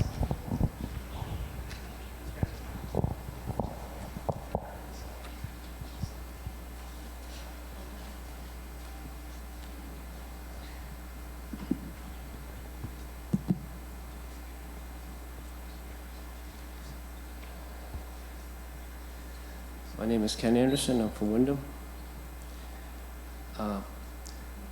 God has given each one of us an opportunity to grow in His grace. When any of us speak grace into someone's life, it does not come from what we supply. Grace is first God's, and then we all receive it or reject it. That is our choice. But either way, we first get it from God. The position any of us choose, no matter what we decide, is entirely based on and founded because of the undeserved favor from God. That is grace. I have to speak to a point of reference from a prior speaker a few weeks ago. He cited some scripture from the Bible. And though I agree with his assessment of the scripture, the speaker failed to understand the entirety of Jesus' message. The message is this: love your neighbor as yourself. The context in which Jesus is speaking The only way to love your neighbor is to first know that you are loved. The only way to know that you are loved is to look at your meaning and purpose of your existence. It is much deeper than saying love is love. Love has a starting point, a genesis, a beginning. Love only comes first from God. He is the author of it. His love is perfect, unchanging. And I need to say, God's love does come with conditions. It is not arbitrary. God's love is transcendent. Ours is not. Our love for one another wanes. It has weak moments, doubtful moments, and moments of grandeur. Once any of us receives the love of God, it's first based on Him forgiving us. Love is perfect, but we are not. God is love, and He wants us to run to Him and not away from Him. The way in which we can begin to understand God's love is only through regeneration or being born again. He must replace our heart of stone with a soft heart. So to love your neighbor is to share with them the love that is God. Yes, build a relationship with that neighbor, and yes, do not judge them harshly or in a shrewd manner. But share the love of God by showing them the love letter, the Holy Bible, explaining to them the radical condition known as sin that everyone has. But be ready to give an account of the hope that is in you. Study, be enthralled, enveloped, engrossed in the things of God, and only then will we know how to love as God loves. Love is not lying or condoning behavior that grows into self-destruction. Thank you. Thank you.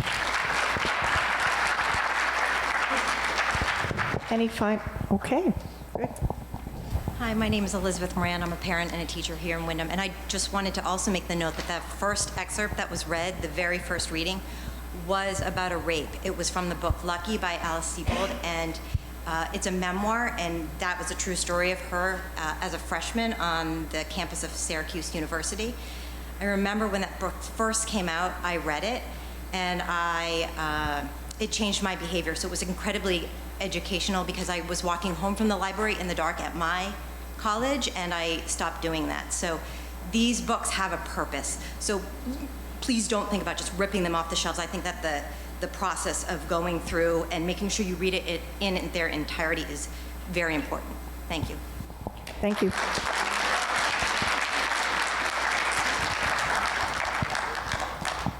Good evening. My name is Julie Anderson. I did not plan on speaking tonight, but I'm just feeling really led to say something here. Julie, what town are you from? I'm from Leamington. I actually am a school board member at Bonnie Eagle, and you guys have heard that just this Monday night, we had a bunch of people that got up and read a bunch of really inappropriate books in our school district. And I'm really proud that the board made the right decision to simply pull the books off the shelf for the time being. All we did was suspended policy IJJ for the time being, so the superintendent could review the books that were read that particular evening on Monday evening. So now it's in the hands of the superintendent, with guidance potentially from staff or whoever, to come back to the board and then give us his opinion. So no harm's been done by pulling inappropriate books off the shelf. And what I said on Monday was many of these books are considered young adult books. A young adult is between the ages of 18 to 26 by science, by stages of development. The students in your schools are adolescents. Adolescents, not young adults. And so writers and librarians, it's a construct to call adolescents young adults. Their minds are not able to take in what potentially could do harm to them, induce trauma upon them. The surveys that come through our schools are the questions that are being asked of these students. They're not prepared sometimes for it, and parents don't always see the emails that come through to opt them out. So I'm just here to charge you all. You're responsible to make sure every single student here is safe. Every single student. And safe means something to one person and another, I guess, but it's important that these kids here all feel safe. And providing them with this type of content is not safe. And I will say, when we were going through our own book appeals last fall for genderqueer and It's Perfectly Normal, which are still on our shelves, I remember Drummond and Woodsum, the attorneys that basically control the state and the school districts, told us that students' rights, the only thing that he told us, Peter Flemley, was that he brought up Pico versus Education, a Supreme Court case, and he said that basically the students' rights pretty much trump all. But they forgot to tell us, and I believe that it was derelict of his duty to tell us that if a book was considered pervasively vulgar or uneducationally suitable, that the board had every right to remove the books. Thank you, ma'am. I appreciate your comments.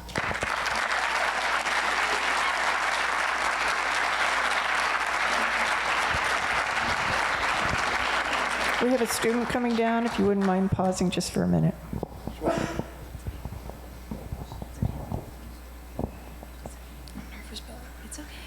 Hi, my name is Beckett. I'm a 7th grader at Wyndham Middle School. The books should stay in the library. It's not like anyone's forcing them to read them. It's everyone's individual choice. They're not in our curriculum, the classrooms. People are not forced to read them. And everyone has phones or iPads or anything, and they can easily access pornography on their phones. And yeah, thank you. Thank you.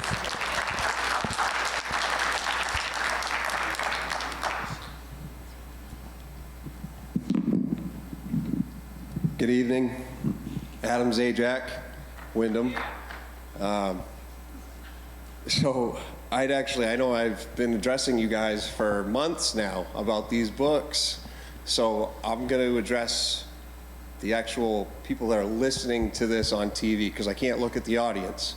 So I don't go back and forth with emails with you guys because I'm not that type of guy, but I am one to start a movement around me and get people amped up. And I will let everybody know here that until you guys make a decision to pull these books, I'm gonna get as many parents as I can to take up as much time as possible on this microphone as needed. So you guys can stay here late into the nights to have to listen to all these pornos being read to you, because it is disgusting that you won't make moves. So I went to Bonnie Eagle on Monday, talked to them, and just pleaded with them, like the first time that I talked to you guys. And guess what? They immediately removed the books off the shelves until they were reviewed. And like I said to you, Kate, it takes like 4 months to remove a book. It has taken forever for you guys to get through genderqueer. Where's Nick and Charlie's review? Where are all these other book reviews that are taking place that we keep bringing books up to you guys? What is the problem here? Why are we moving so slow? So the next thing I'd like to say is there's definitely an agenda being pushed onto our kids, and the payroll that you guys have for teachers sucks. It's terrible. So you're either getting really passionate teachers that don't care about salaries, or you're getting weirdos that have sexual fantasies about our kids. Because there's only 2 reasons that you're here as teachers that want to teach our kids. And I only have a problem with one of them. And guess what? Bonnie Eagle just had an issue with it last week. They raped a 15-year-old boy and sent inappropriate pictures to 3 others. So I'm not out of line when I'm saying this, that there are many sick, perverted people, some of them might be on the board right now, Chris, that have issues with liking little boys and girls. So I just want everybody to be aware of why we're here. It's not just the books, it's the agendas that are unfolding onto our children and the schools that you guys are pushing, all right? There's no reason that you guys should be sexualizing children in kindergarten or preschool or any other schools in RSU 14. This is ridiculous, and it's not gonna stop. We're gonna keep on showing up until you guys make the right decision. So, Jenny, I'd really love to flip you the bird, but Thank you so I'm much. above that. Your time is over. Your time is You're classy. over. You stay classy. Thank you.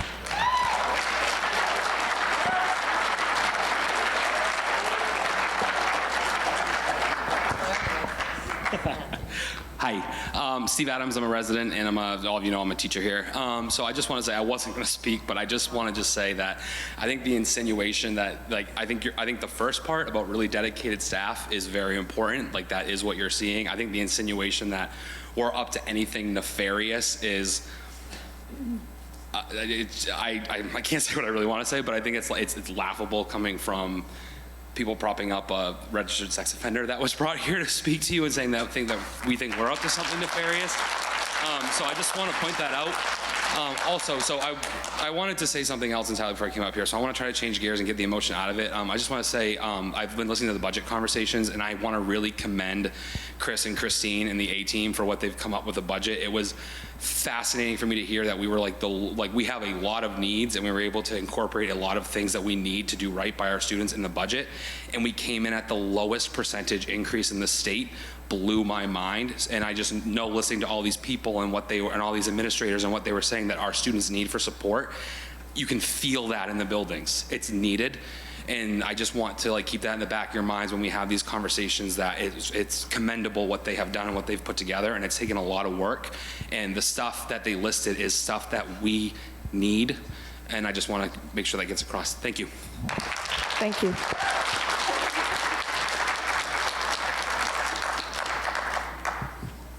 Hey, it's Nicole. Nicole Barney from Wyndham. I just wanted to read a little thing from the Portland Press Herald article in regards to a Westbrook bookstore removing books from their shelves. It says, this is a quote from the owner. "There have been some people who think we are banning books, and to that I say it is our choice not to carry the products," she said. "It is not the same as a book being banned. We have a safe space commitment, and that extends to our shelves." However, this woman who said this quote, who owned this bookstore, her spouse came and spoke here, and he was all for keeping these books in the library. So that just kind of blew my mind that he came here and spoke about the First Amendment and keeping these in and said laws and blah, blah, blah, blah. Yet him and his spouse removed books from their own library. This particular person is the one that Miss Butler went up and had a private conversation with in front of me. So I find it kind of ironic and funny that she had this conversation with the gentleman who they removed the books from their stores, yet came here and spoke. And she was so grateful for him that he came and spoke and had quite the conversation in front of me. Also in this, she says there are plenty of authors, because they remove books due to authors, who aren't sexually assaulting and sexually harassing people. So we make space for them by removing the ones who are. So same with our books. There are plenty of books out there that don't have sexually explicit images and details in them. I just am so sick of coming here, honestly. I just want to know, where does this go? Are we just going to continue to come here week after week after week after week and bitch to you guys about removing the stuff in here and then just go through the IJJ process? Or are you guys going to actually do something morally correct and remove all of these books? I just don't understand. And I am just, I'm just so pissed off at you, because the conversation that I heard with the gentleman that removed the books, you said I would go up to anybody and speak with them. I have been to numerous school board meetings, and I have not once seen you approach a single person in the audience besides that gentleman who you were so, so grateful for coming when he removed the books from his library. So I don't know. I'm just so sick of coming here. I want you guys to actually do something about this.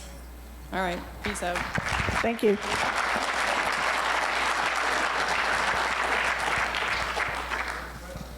My name is Riley Russell. I'm a senior here at Wyndham High School. We're not actually being taught this in the classroom. Nobody is forcing your kid to check out these books. If they want to check out the books, so be it. We're not even being forced to go into the library and read these books. I haven't been to the library since I was a freshman. Seriously. We're not reading these books in the classroom. We're not being taught anything. If your kid wants to go check out a book, do it. Your kids have cell phones, they have iPads, they have the internet. I can tell you right now that they're looking up way worse stuff on the internet than they're reading in a book in a high school. Thank you. Thank you.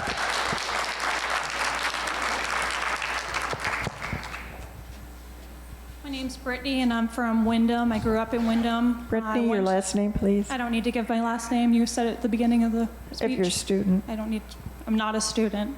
Okay. I graduated.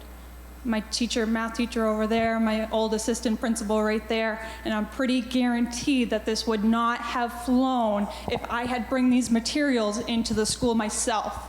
And this was shared with everybody.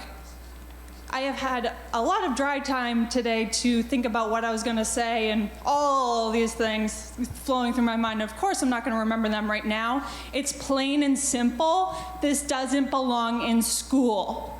It doesn't belong in public school. And just like everybody's saying accessibility over at the public library, if you can't make it to the public library, find a friend. Find a ride. Talk to your buddies that are all in this community. Hi. Ladies and gentlemen. Okay. It doesn't belong in school. Sucking dick, eating pussy. This is an LGBTQ nothing and straight nothing. It doesn't belong. It's not appropriate. And it's not about we are here for the students.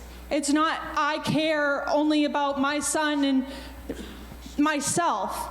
It is, they're all about the students, and we don't want it in their possession. It doesn't matter if it's being handed out or not. It's accessible to them. It's being talked about. It's mind-blowing that we are here talking about this. Mind-blowing. Pornography. The first 11 fucking pages of that book you think is appropriate for somebody, 5th grader, 6th grader to pick up and start reading? Are you kidding me? All of you, are you kidding me? Thanks.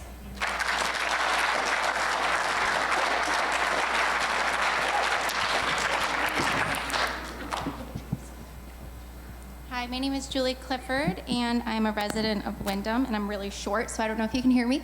But I did feel compelled to come up and just say the last word I would use to describe my second grader's teacher is a weirdo. She's not a weirdo, she's lovely. She has great communication with me and my husband. She's actually a first-year teacher. I was so nervous about having her for our son.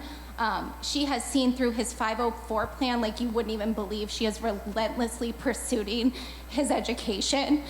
And to hear parents talk about our staff this way breaks my heart, because I see firsthand what these teachers are doing. And my son, his test scores for iReady reading went up 60 points for one semester, and his math went up 20 points. His teachers are doing the work with him, and I'm so proud of her. And I just wanted to come up here and say that she knows who she is, and I just wanted to commend her for her hard work and let her know that by no means do I think that she is a weirdo. Thank you. Thank you.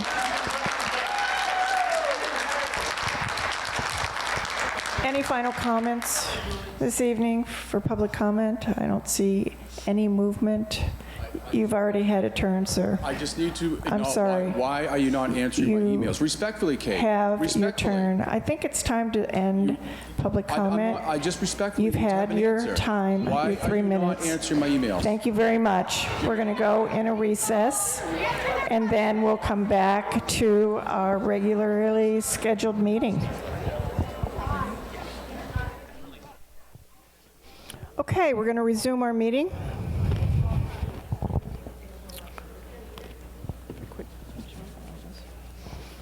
We're going to move into superintendent's report. Sure, so I have a couple things to share. First of all, tonight, some upcoming events that are going to be happening. First of all, May 2nd, here in the Wyndham High School auditorium, we will be partnering with our architects, LaValle Brendinger, and we will be doing a middle school project update. We don't have a name for the middle school yet, but looking to do a community update so that folks get an idea of where we are in the process. We are at the point now where we're starting to see some external renderings. The floor plans have been almost finalized, and the costs of the project actually going out to the estimators next week. So we'll have an opportunity to learn a little bit more from that May 2nd, and that will be on the night after the opening of the Wyndham Raymond School District Art Show. which will be May 1st to the 5th, and we have an opening night celebration here Monday night at 5:30, which will include some of our choruses, the chamber singers, and also be an opening night for our kids for some of the wonderful artwork that they have developed and have a chance to showcase this. And I'm pretty excited about this because this is something that we've not been able to do the last couple of years, and so as we continue to move forward. I had the opportunity on Monday to attend at Manchester School the recognition for Polly Dyer. Polly worked in the Manchester kitchen for years, helped manage that, and then also has been a foster grandmother in the Manchester. And she just finished up 47 years of serving kids at Manchester. I won't share the details, but she told some great stories about Bill Diamond, who was the very first principal of Manchester, and just some of their interactions in the kitchen. And also I learned from her that by no means was anyone to come in and sit on the counter, and she had her own phrase, but maybe Polly can do an appearance sometime and share that with us. Lastly, this coming Friday night and Saturday, we have The Wizard of Oz, which will be our Jordan Small students.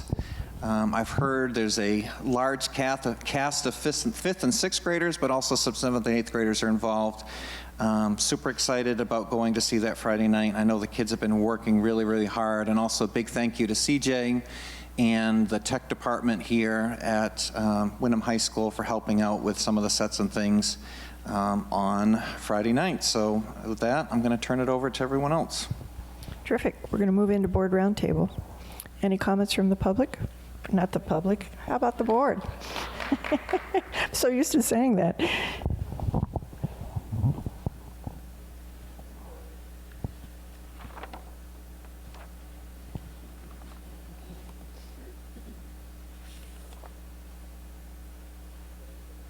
Thank you. All right. First, happy birthday to Shar. So I sit before you tonight as a person with many titles. Right now, I'm a school board director. During business hours, I'm an insurance sales rep. And I have some other titles, but the title I'm most honored to have and most proud of is mommy. My children can have certain expectations of me as a mommy. I will encourage and support them. I will do my absolute best to keep them safe and healthy. I will feed and clothe them. I will be their biggest fan, and I will always have their back, just to name a few. As a mommy, there are many things I know about my girls that no one else does. How they fall asleep at night, how they take their bubbies, what scares them, what excites them and makes them laugh. I know what their interests are and how to gain their attention. No one knows a child as well as their mommy does. Tomorrow, there will be public comment in Augusta on LD 394, resolve regarding legislative review of Chapter 117, rule regarding the duties of school counselors and school social workers. Please reach out to Wyndham's Representative Barbara Bagshaw for more information about this bill and how you can voice current concerns about it. Barbara is a great source of information when it comes to educational information, as she sits on the committee for that as well. Thank you to her for that. I know one thing we all agree on here is having our parental rights and the importance of those rights. This bill is directly related to that, and I just want to remind people to stay aware of what is happening within the legislature and stay up to date on the bills being proposed and passed, as well as what topics are on their agenda, and just to please stay involved. Thank you. Thank you.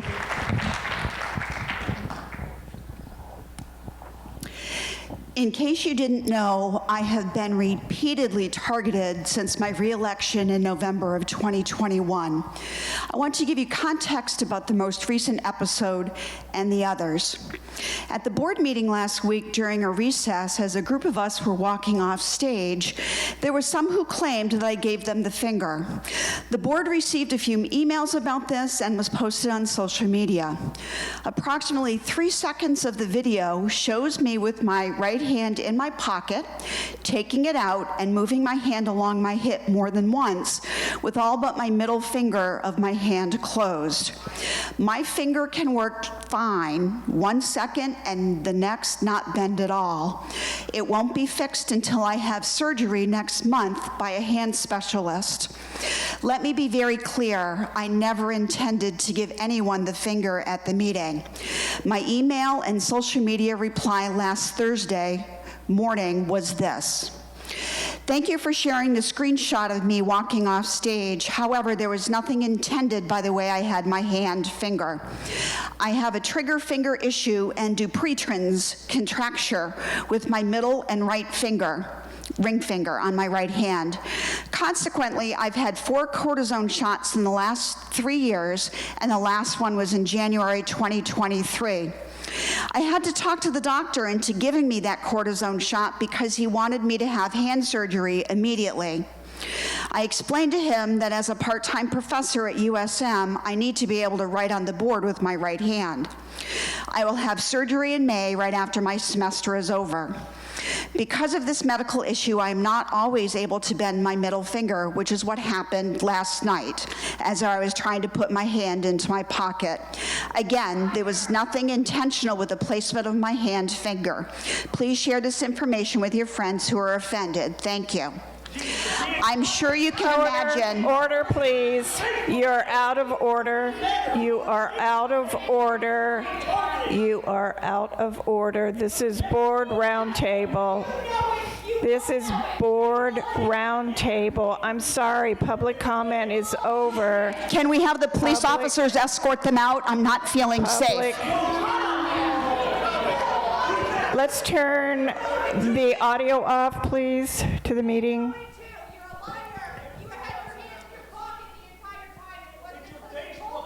We're going to go into a recess for just a brief moment.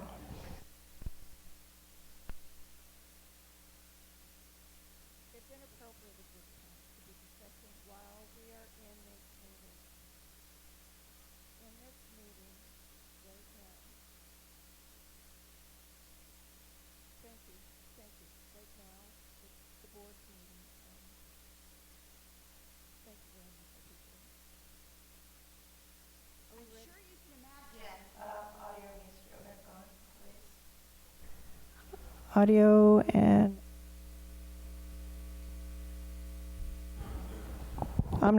I am on. Okay.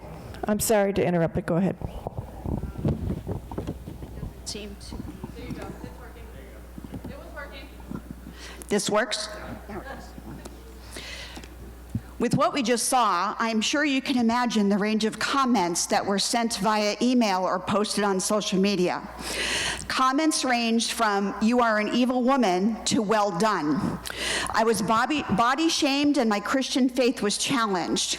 That I find especially ironic, since we as Christians are not supposed to judge each other and we're supposed to love our neighbors as ourselves.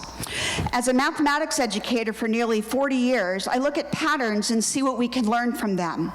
Let's use our little critical thinking skills to examine these incidences. American philosopher, psychologist, and educator John Dewey called this reflective thinking. Dewey defined critical thinking as active, persistent, and careful consideration of a belief or supposed form of knowledge.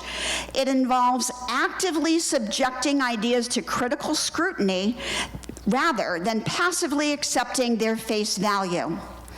I was first elected to the school board in November of 2019 in an uncontested election for a 2-year term. I was up for re-election in November of 2021, and there were 6 of us on the ballot for 2 3-year terms. 3 of us supported science, well-respected medical doctors, and the suggestions of the school administration. The other 3 believed that masking students was essentially abuse. There were more votes in that election for me than anyone else for school board, and nearly double the amount compared to the highest vote getter in the other group. In December of 2021, I shared an article on social media about recent school board meetings in a town in Connecticut. I stated, I think this is interesting and it's better to be prepared. As I have said many times, I was not pushing any agenda. From December 2021 through March of 2022, the same small group of community members and those who resoundingly lost the November 2021 school board election continually targeted me. There were many emails to the superintendent and board and false statements made during public comment. In February 2023, there were claims that I had inappropriate email conversations with parents. Freedom of Access Act request was filed, and again, there's nothing to support the false claims. It would seem that I could claim that the sky is blue and support this with scientific explanation, but this same group would try to come up with something to target me again. This is the fourth time I have been targeted over the last 17 months. Why am I being targeted? I spent 27 of my nearly 40 years as an educator here at Windham High School. I unequivocally support all RSU 14 students and their diverse needs. I try to do this by listening to the experts in our district and taking their suggestions seriously.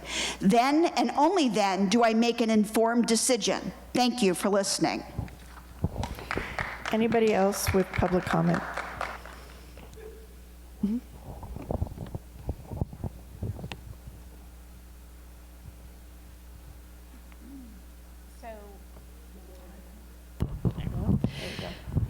So we've heard over the last weeks and months some very diverse opinions about everything that's going on in our schools today. So I've been putting a lot of thought into this, and so as a former student of the school system and a current parent of someone in the school system, I have observed a substantial change in the focus of our schools. Back in the old days, when I was in school, the focus was reading, writing, math, and science. Cultural expectations in our community was an afterthought because our parents taught us those at home. We were taught to treat each other with respect and dignity. Somehow the focus has changed from academics to today's current cultural expectations. To prepare our children for their future success, which only a small part is cultural norms, we need to refocus the education of our children to academics. And as a reminder, I have close friends and family members that are LGBTQIA+. There has got to be materials available to support folks in this community that would be acceptable to all sides. There just has to be. It's been rather disturbing for me to listen to some of the students speak about the troubles that their communities are experiencing, both in school and out of school. I've mentioned many times discussing the budget that we need to increase social services. We have a lot of kids with a lot of issues, and but there's got to be support that's acceptable by everyone. Lastly, I'll just close with, I was very surprised to hear of what happened at Bonnie Eagle Monday night. I've always understood that we as board members have a fiduciary responsibility to Raymond and Windham taxpayers to protect not only our students, our faculty, and our staff, but also the taxpayers from making a decision that would get the school system sued. So I definitely would look forward to hearing how Bonnie Eagle was able to do what they did, to see if that would be something that we could do as well. Thank you. You're out of order, sir. You really are. You really are out of order. Nope. We're on. Anybody else for board roundtable?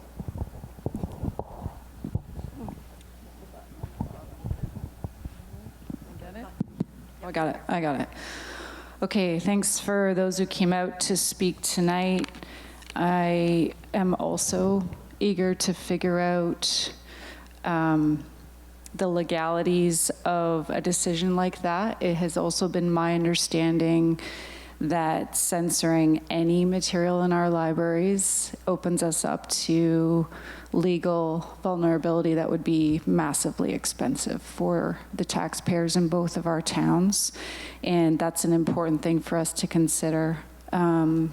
Certainly, from a procedural perspective, there's a few people in the room. Marge is our parliamentarian historically, and Christina Small here tonight. Procedurally, we have latitudes that legally, as I understand it, we just don't.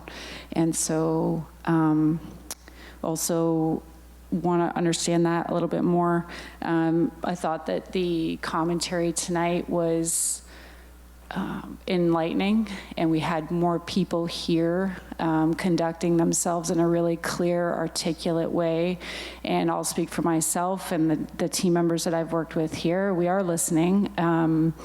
You heard from Scott McLean tonight. He served for many years on this board, and many of the people sitting here worked beside Scott McLean. I'll say again, it's really awkward to have people that you live beside and work with every day in some cases come and talk to you about something that you want to have a reciprocal conversation with them about. And it's set up very strangely, but I want to just assure you that when you come and talk to us, the time seems to go on for weeks and weeks. But we have policies that we have to follow for the reasons that we just discussed. And I'll just say we're not dragging feet. I think Ms. Day commented about the policy aspect. With respect to IJJ, I'm sitting on the policy committee today with Jess Bridges, with Kate Bricks, our assistant superintendent, and our superintendent sits on that, Kate Levier. Did I miss anybody? That's all of us. And we've had many meetings about IJJ as it relates to process. Many of our staff members have met for hours and hours internally on this, talking about how does this policy work? How should it work in the future?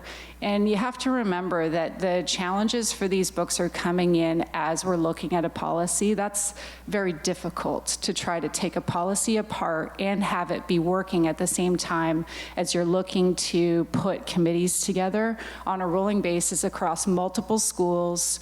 It's a complicated process. It's not as simple as we don't care. That's not the answer. It's not a delay tactic. I can tell you that there is a lot of work being done on this, but I think everyone here would want to hear that the policies that come out of this are going to work, and they're going to work for curriculum, they're going to work for library selection, they will be legal, and that they will service our librarians, they will service our curriculum director, and they will also not leave us vulnerable to lawsuits. And so that work is getting done. I think that's important. And I'll say that for the team members on our board as well that haven't been in policy meetings. There's some good work being done there. I will say, I'll hold comment on the budget because I'm eager to get talking about that. I thought that Scott's comment on Infinite Campus had some validity. We've discussed some of that before, and certainly there's always the concern that some students don't want their parents to know what they're reading, and that's a discussion for not right now in a school board meeting, but I certainly think that there's ways for us to involve the parents for reading material, and I'd like for that to be a topic that we discuss and how that works. So I was glad to hear that comment tonight. I fully agree with that. And I also want to just say, for anyone who hasn't opened up the spreadsheet that was put together by our administrators on book challenges so far, the ones we've received, and the members of the public that have been diligently working through meetings with our team members, librarians, and working through the process. The school board sitting in front of you hasn't received an appeal for any book challenge that's been submitted, which means that we are not involved in the process outside of amending our policy upon suggestions from the public, and then what we also feel needs to be changed. So without an appeal, the team members sitting here don't have the ability to comment on any books, on what we feel should be done with those books until it comes to us, at which point we would go through the policy process of hearing the complainants, of doing our own research, reading the material if we haven't already, and then voting as a board.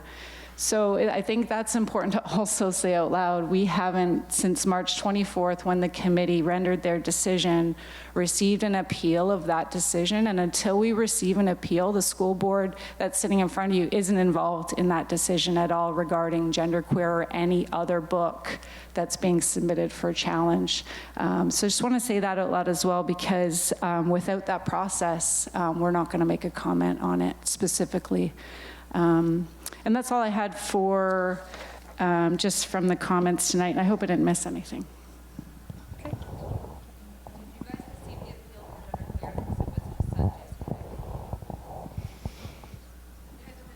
We have not received any appeal.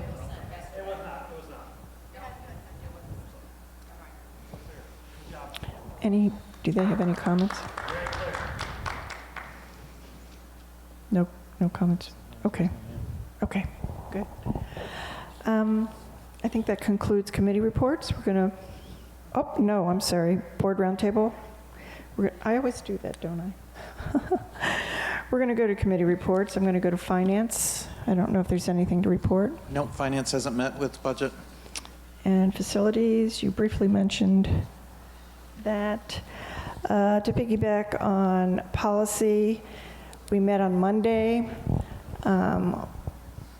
And for those who are still here, if you have any feedback for suggestions on how you might think this policy could be improved, we're taking a very hard look at it, getting a lot of feedback. We know there's a lot of work to be done on this policy. As I've said before, until you live it, and we're living it in a really complicated way with multiple complaints about books and putting together committees. But rest assured, we are hearing you about IJJ, and we are working diligently behind the scenes with staff, getting staff feedback, but we would like your feedback too. So email, not now, but you can email us. We would welcome your suggestions via email, and or send us something in the mail. But we really do want feedback. We hear you that it's not working. There's a lot of details that were not considered when we went through all the iterations of IJJ, and we're learning a lot. I mean, I'll be the first to admit that I don't think it's as functional as we want it to be, or it should be. So I just have to emphasize that we really, really, really understand the concern about that policy. Policies don't move quickly. They don't move quickly. We don't meet necessarily every week as a committee.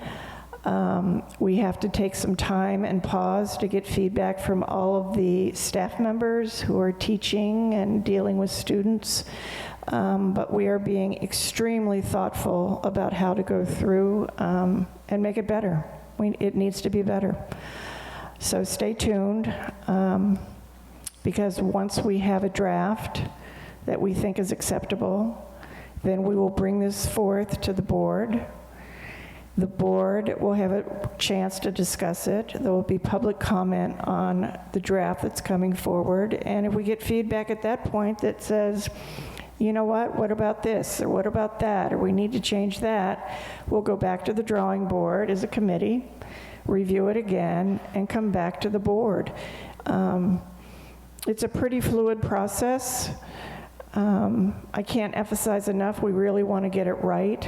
We don't know everything. It seems like something comes down the pike and it's like we have an epiphany. It's like, oh, yeah, we need to fix that piece. That doesn't make sense. I think I sent something to an individual today questioning the repeal process, and it was, the question wasn't delineated out into the policy, and we had never even considered it before.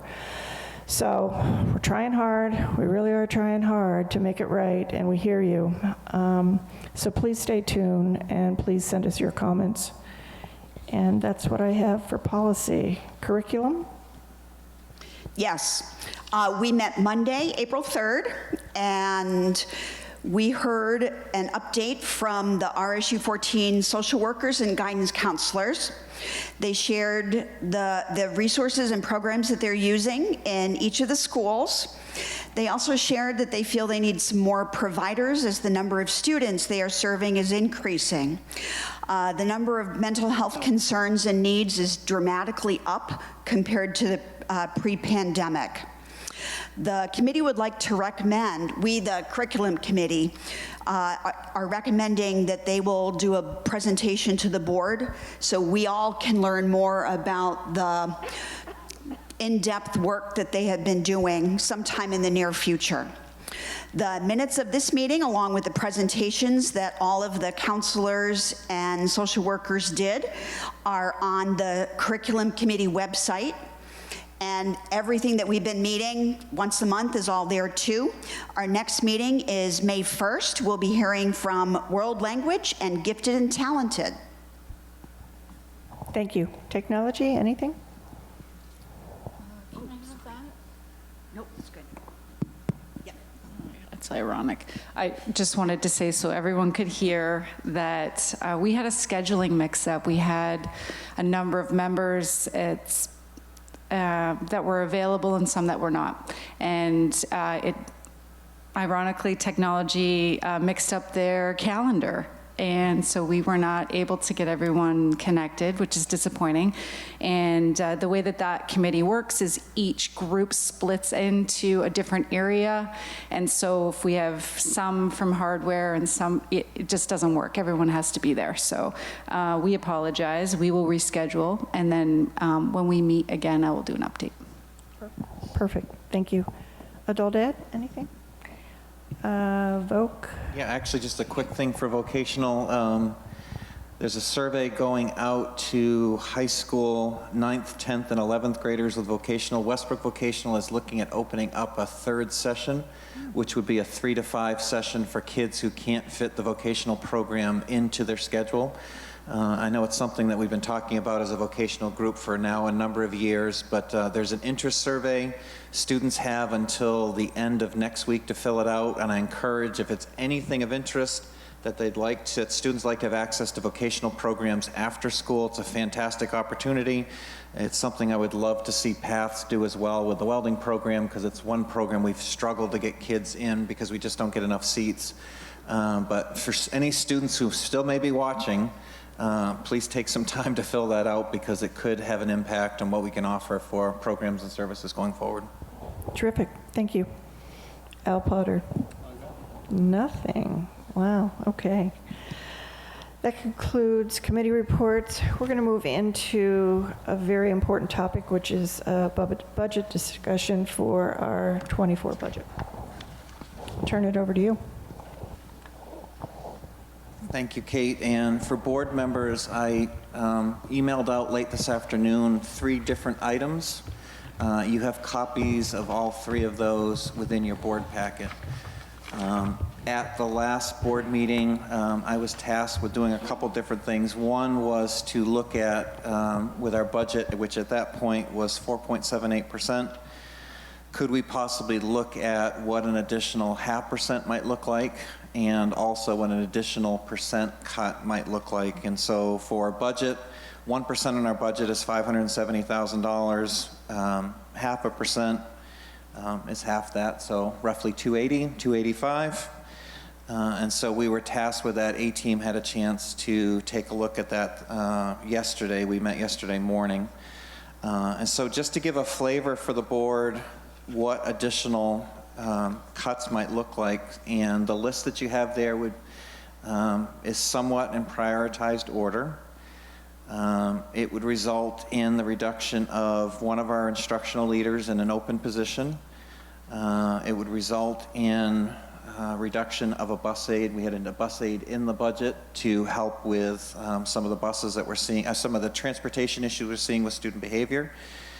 The .2 music teacher is actually something that's going to be cut anyway because it was an over budget from last year. It's $11,000, but that would be removed. Half of a position for Katahdin van driver. If we were to ask to go in this direction, then we're due this year through the MLTI program to be able to have one grade level worth of computers subsidized.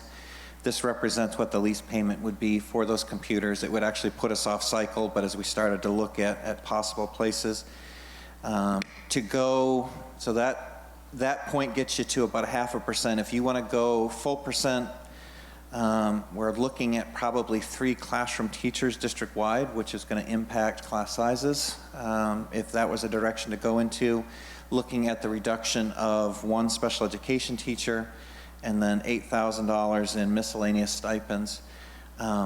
Each one of these items did not come forward within the original budget process. All these things were recognized by the administrative team and even to the directors as things that would be important to address issues. This list was generated to look at what would possibly happen. Each one of these things would impact programs and services that we're currently offering, not only to our students, but to our staff. And every single one of them, with the exception of the .2 music teacher, next year in RSU 14, as far as what we could offer and things that we could do for kids, would be very, very different.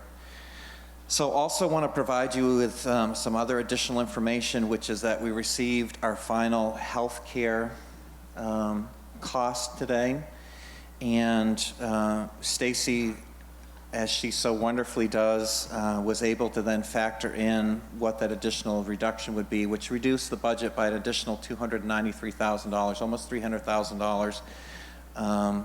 So roughly 0.6% from where we were previously. So if you go to our budget overall, open the door was 4.18%. Our first version of budget 2 was 8.09%. Version 3, we dropped that down to 7.7. Version 4, we were at 6.6.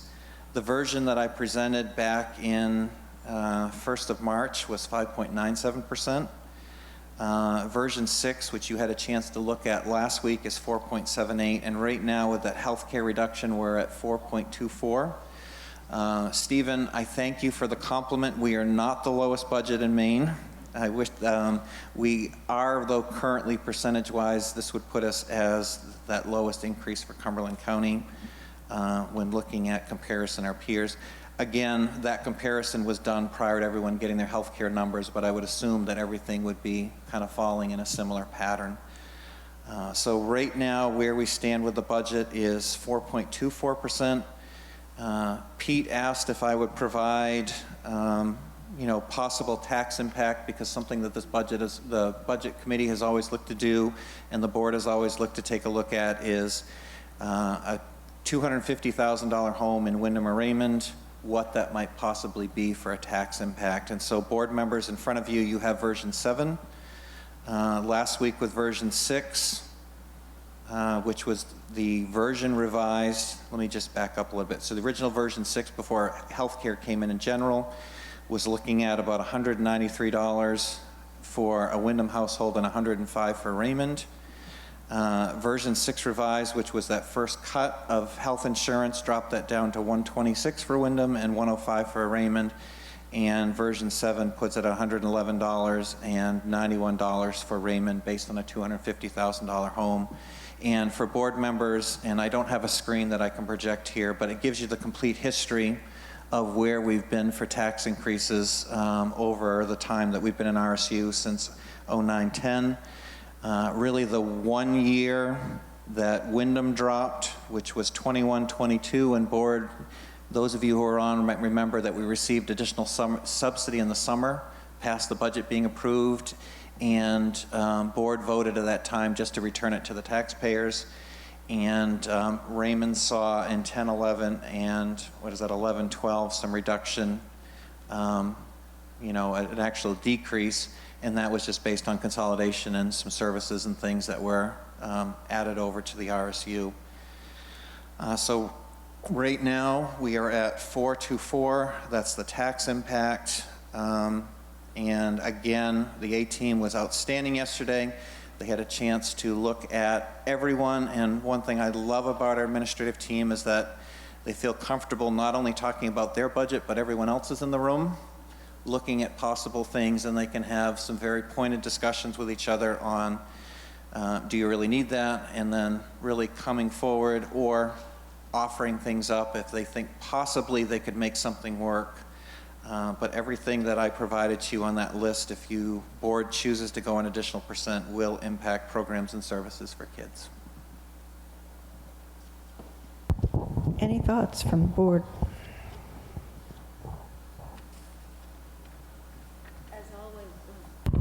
As always, I talk about lack of employable people or people that want to come to work. So as far as our budget goes, just off the cuff, because I know I didn't give you forewarning I was going to ask this.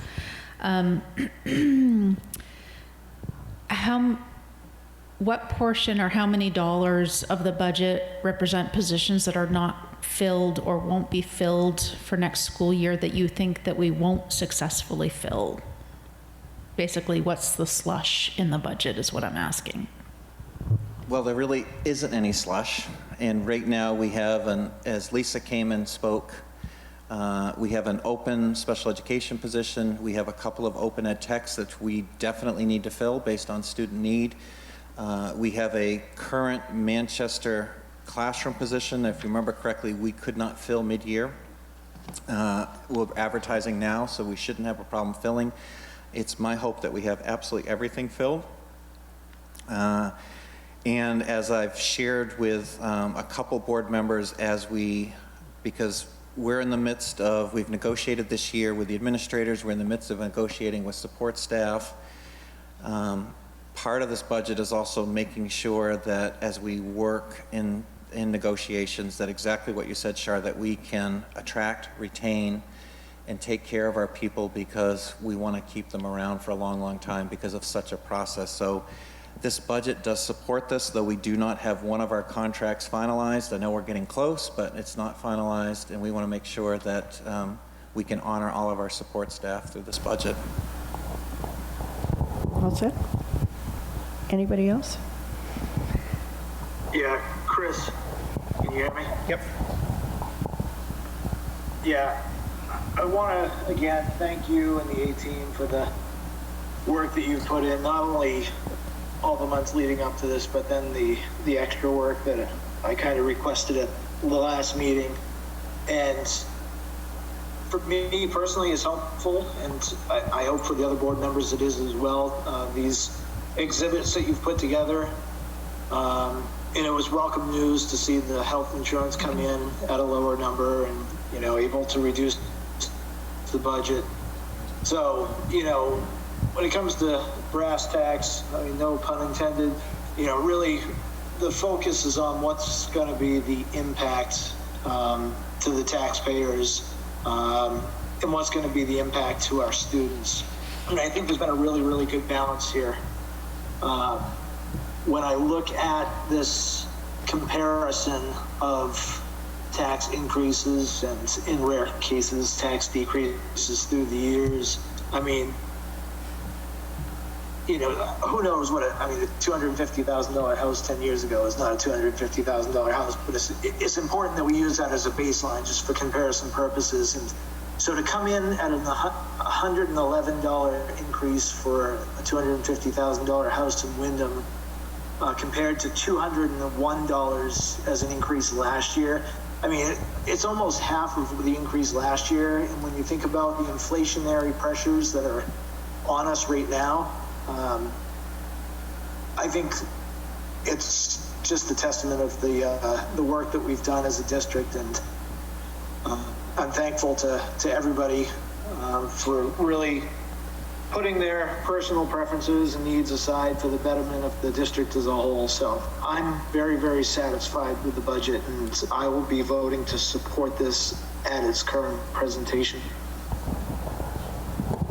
Thank you. Thanks, Pete. Could you guys hear Pete? Awesome. Okay. I'm glad Pete spoke before I did. You know, he's been leading that finance team. Char's on that team. Who else is on that team? Thank you, my dear. I had a couple things.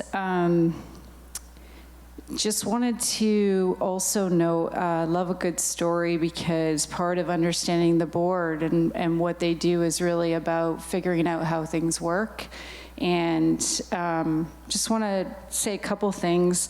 When Scott McLean said in the beginning of the first year here with the team, is from my perspective, is the budget's the most important document, really struck me, because I didn't really see that at first. You know, there's a lot to think about the public relations side of things, understanding how the schools work, what your students need as a parent. It's just really complicated at first, I found, my crayon mind.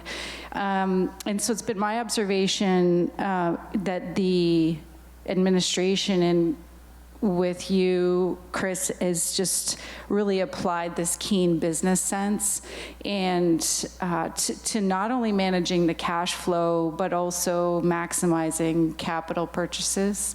And those strategies, I asked questions early on to say, you know, if we've got the cash, why wouldn't we use that instead of doing a lease? And just understanding the method to that has been really interesting. And what it's amounted to is being really fiscally responsible with resource allocation.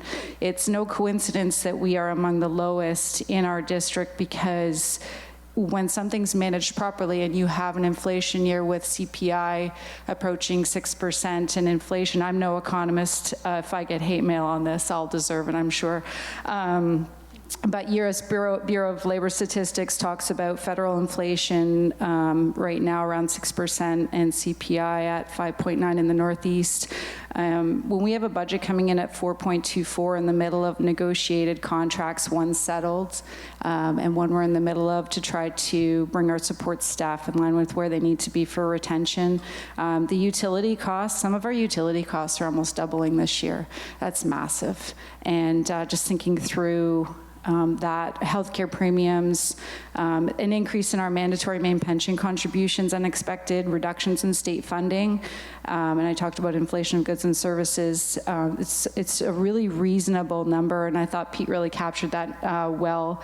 So at $111 versus $201 in Wyndham from last year, and then 106 down to 91. And just providing that information that we're the lowest, and some of our surrounding districts are at 12% increase.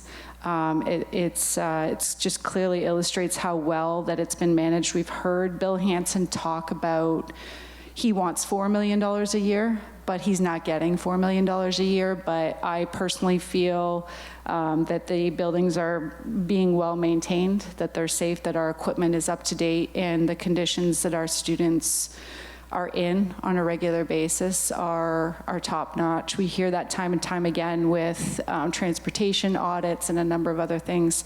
So I'm really grateful for that. So for those reasons, at 4.24%, I will also be supporting this budget. Thank you for your work. Anybody else? Well, first of all, thank you to the administrators, who I know work collaboratively as a team. We've said this before, this is, you throw it all out on the table, and where are the priorities for the district, and they're very mindful of different buildings and what the needs are, and they prioritize that. I think that's kind of unique in some ways to our district, and I'm very appreciative of that process. Again, I know that this starts, I don't know, October, is that when we start? I say we, I don't have, not me. Dialogue starts in October, and we've just started school, but we're already thinking about our budget for the next year. And that tells me that it's not a quick process, that people are very thoughtful. I know each administrator, I believe, meets with you individually to go over their individual budgets. And And that's kind of the starting point, and then it's around the kitchen table, guys, let's see what we can come up with. When Chris presented the budget originally, he said, we're not gonna land here at the percentage, and he's right. A whole lot of work went into this budget behind the scenes. I'm very appreciative of all of the cost centers that we were able to hear from everybody. It's great to hear about their programs and their needs, and I know that they have not asked for things that are frivolous. They have the students in mind, students and programs, the highest priority, safety priority. Bill Hansen with his buildings, and I mean, you've got to have a great building and great grounds to teach students and have staff. When I look at this, the potential cuts that would reduce this budget further, I can't support any of these, because when I look at this, they all impact students. And given where we are in this budget, which has been stated, I too checked the CPI and I'm like, wow, we're below that. And knowing surrounding districts, I've heard of percentages in one district of a 9% increase. And I mean, I almost wanted to set my hair on fire if I had to face that. So I am extremely thankful to our administrators. I'm extremely thankful to central office. Stacy, I know you're watching. I'm extremely thankful for all of your work behind the scenes. Chris Howell, so much can be said about you, but you are a master with numbers, and you are the magician behind the curtain that is juggling all of these balls from all of these cost centers and making it all work and fit. And I'm extremely appreciative for all of this effort. I think it's a responsible budget. The comparisons of increases, all the information that was requested last year from the board is helpful tonight. So it doesn't give the appearance, because we don't want to look like, oh, okay, we're just going to rubber stamp this. That's not how we work. We want scenarios on, well, what about this? What about that? Really kind of drilling down, and I think that's the information that we got tonight. And that helps me, that helps inform my decision. So the short answer, the long answer, the middle answer is I fully support this budget. I think it's responsible for the citizens of Windham and Raymond. Thank you. Okay, so now that we've all spoken, are we ready to vote next week? Okay, we'll put that on the agenda. Thank you. We're going to move on to the report of the secretary. May I have a motion, please? I move to approve the minutes of the March 29th, 2023 meeting. Second. Any public comment?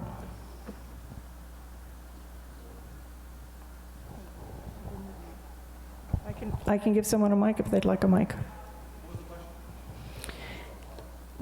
We're approving the minutes of the March 29th, 2023 minutes.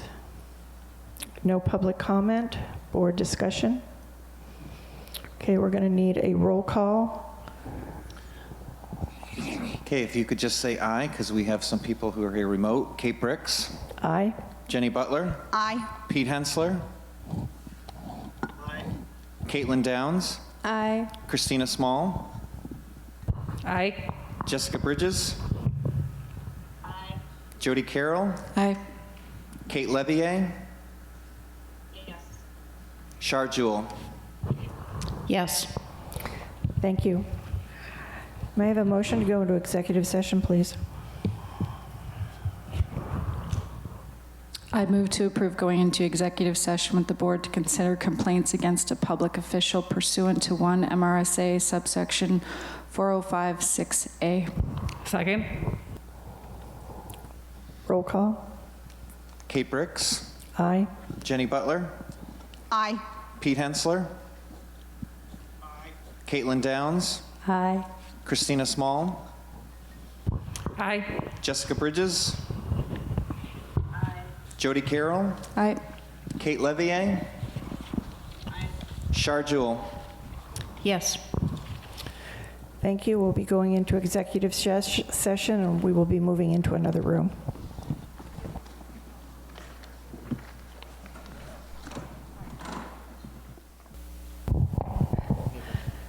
I'm on. Yep. Board comment, item number 12.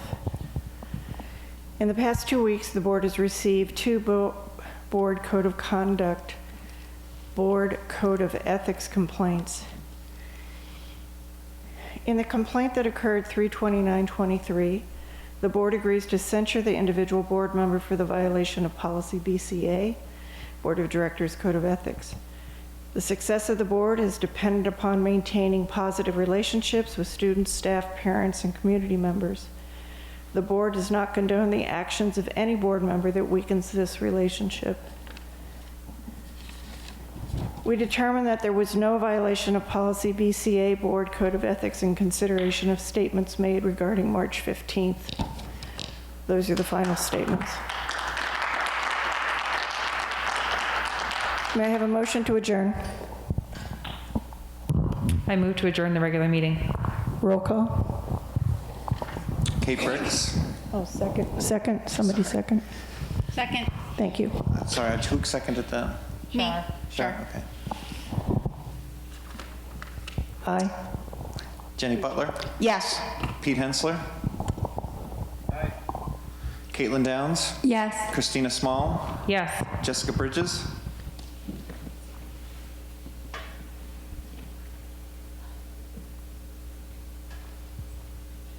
I'm going to move on. Jody Carroll, Yes. Kate Levier, Shar Jewell, Yes. That's it? Thank you. We're adjourned.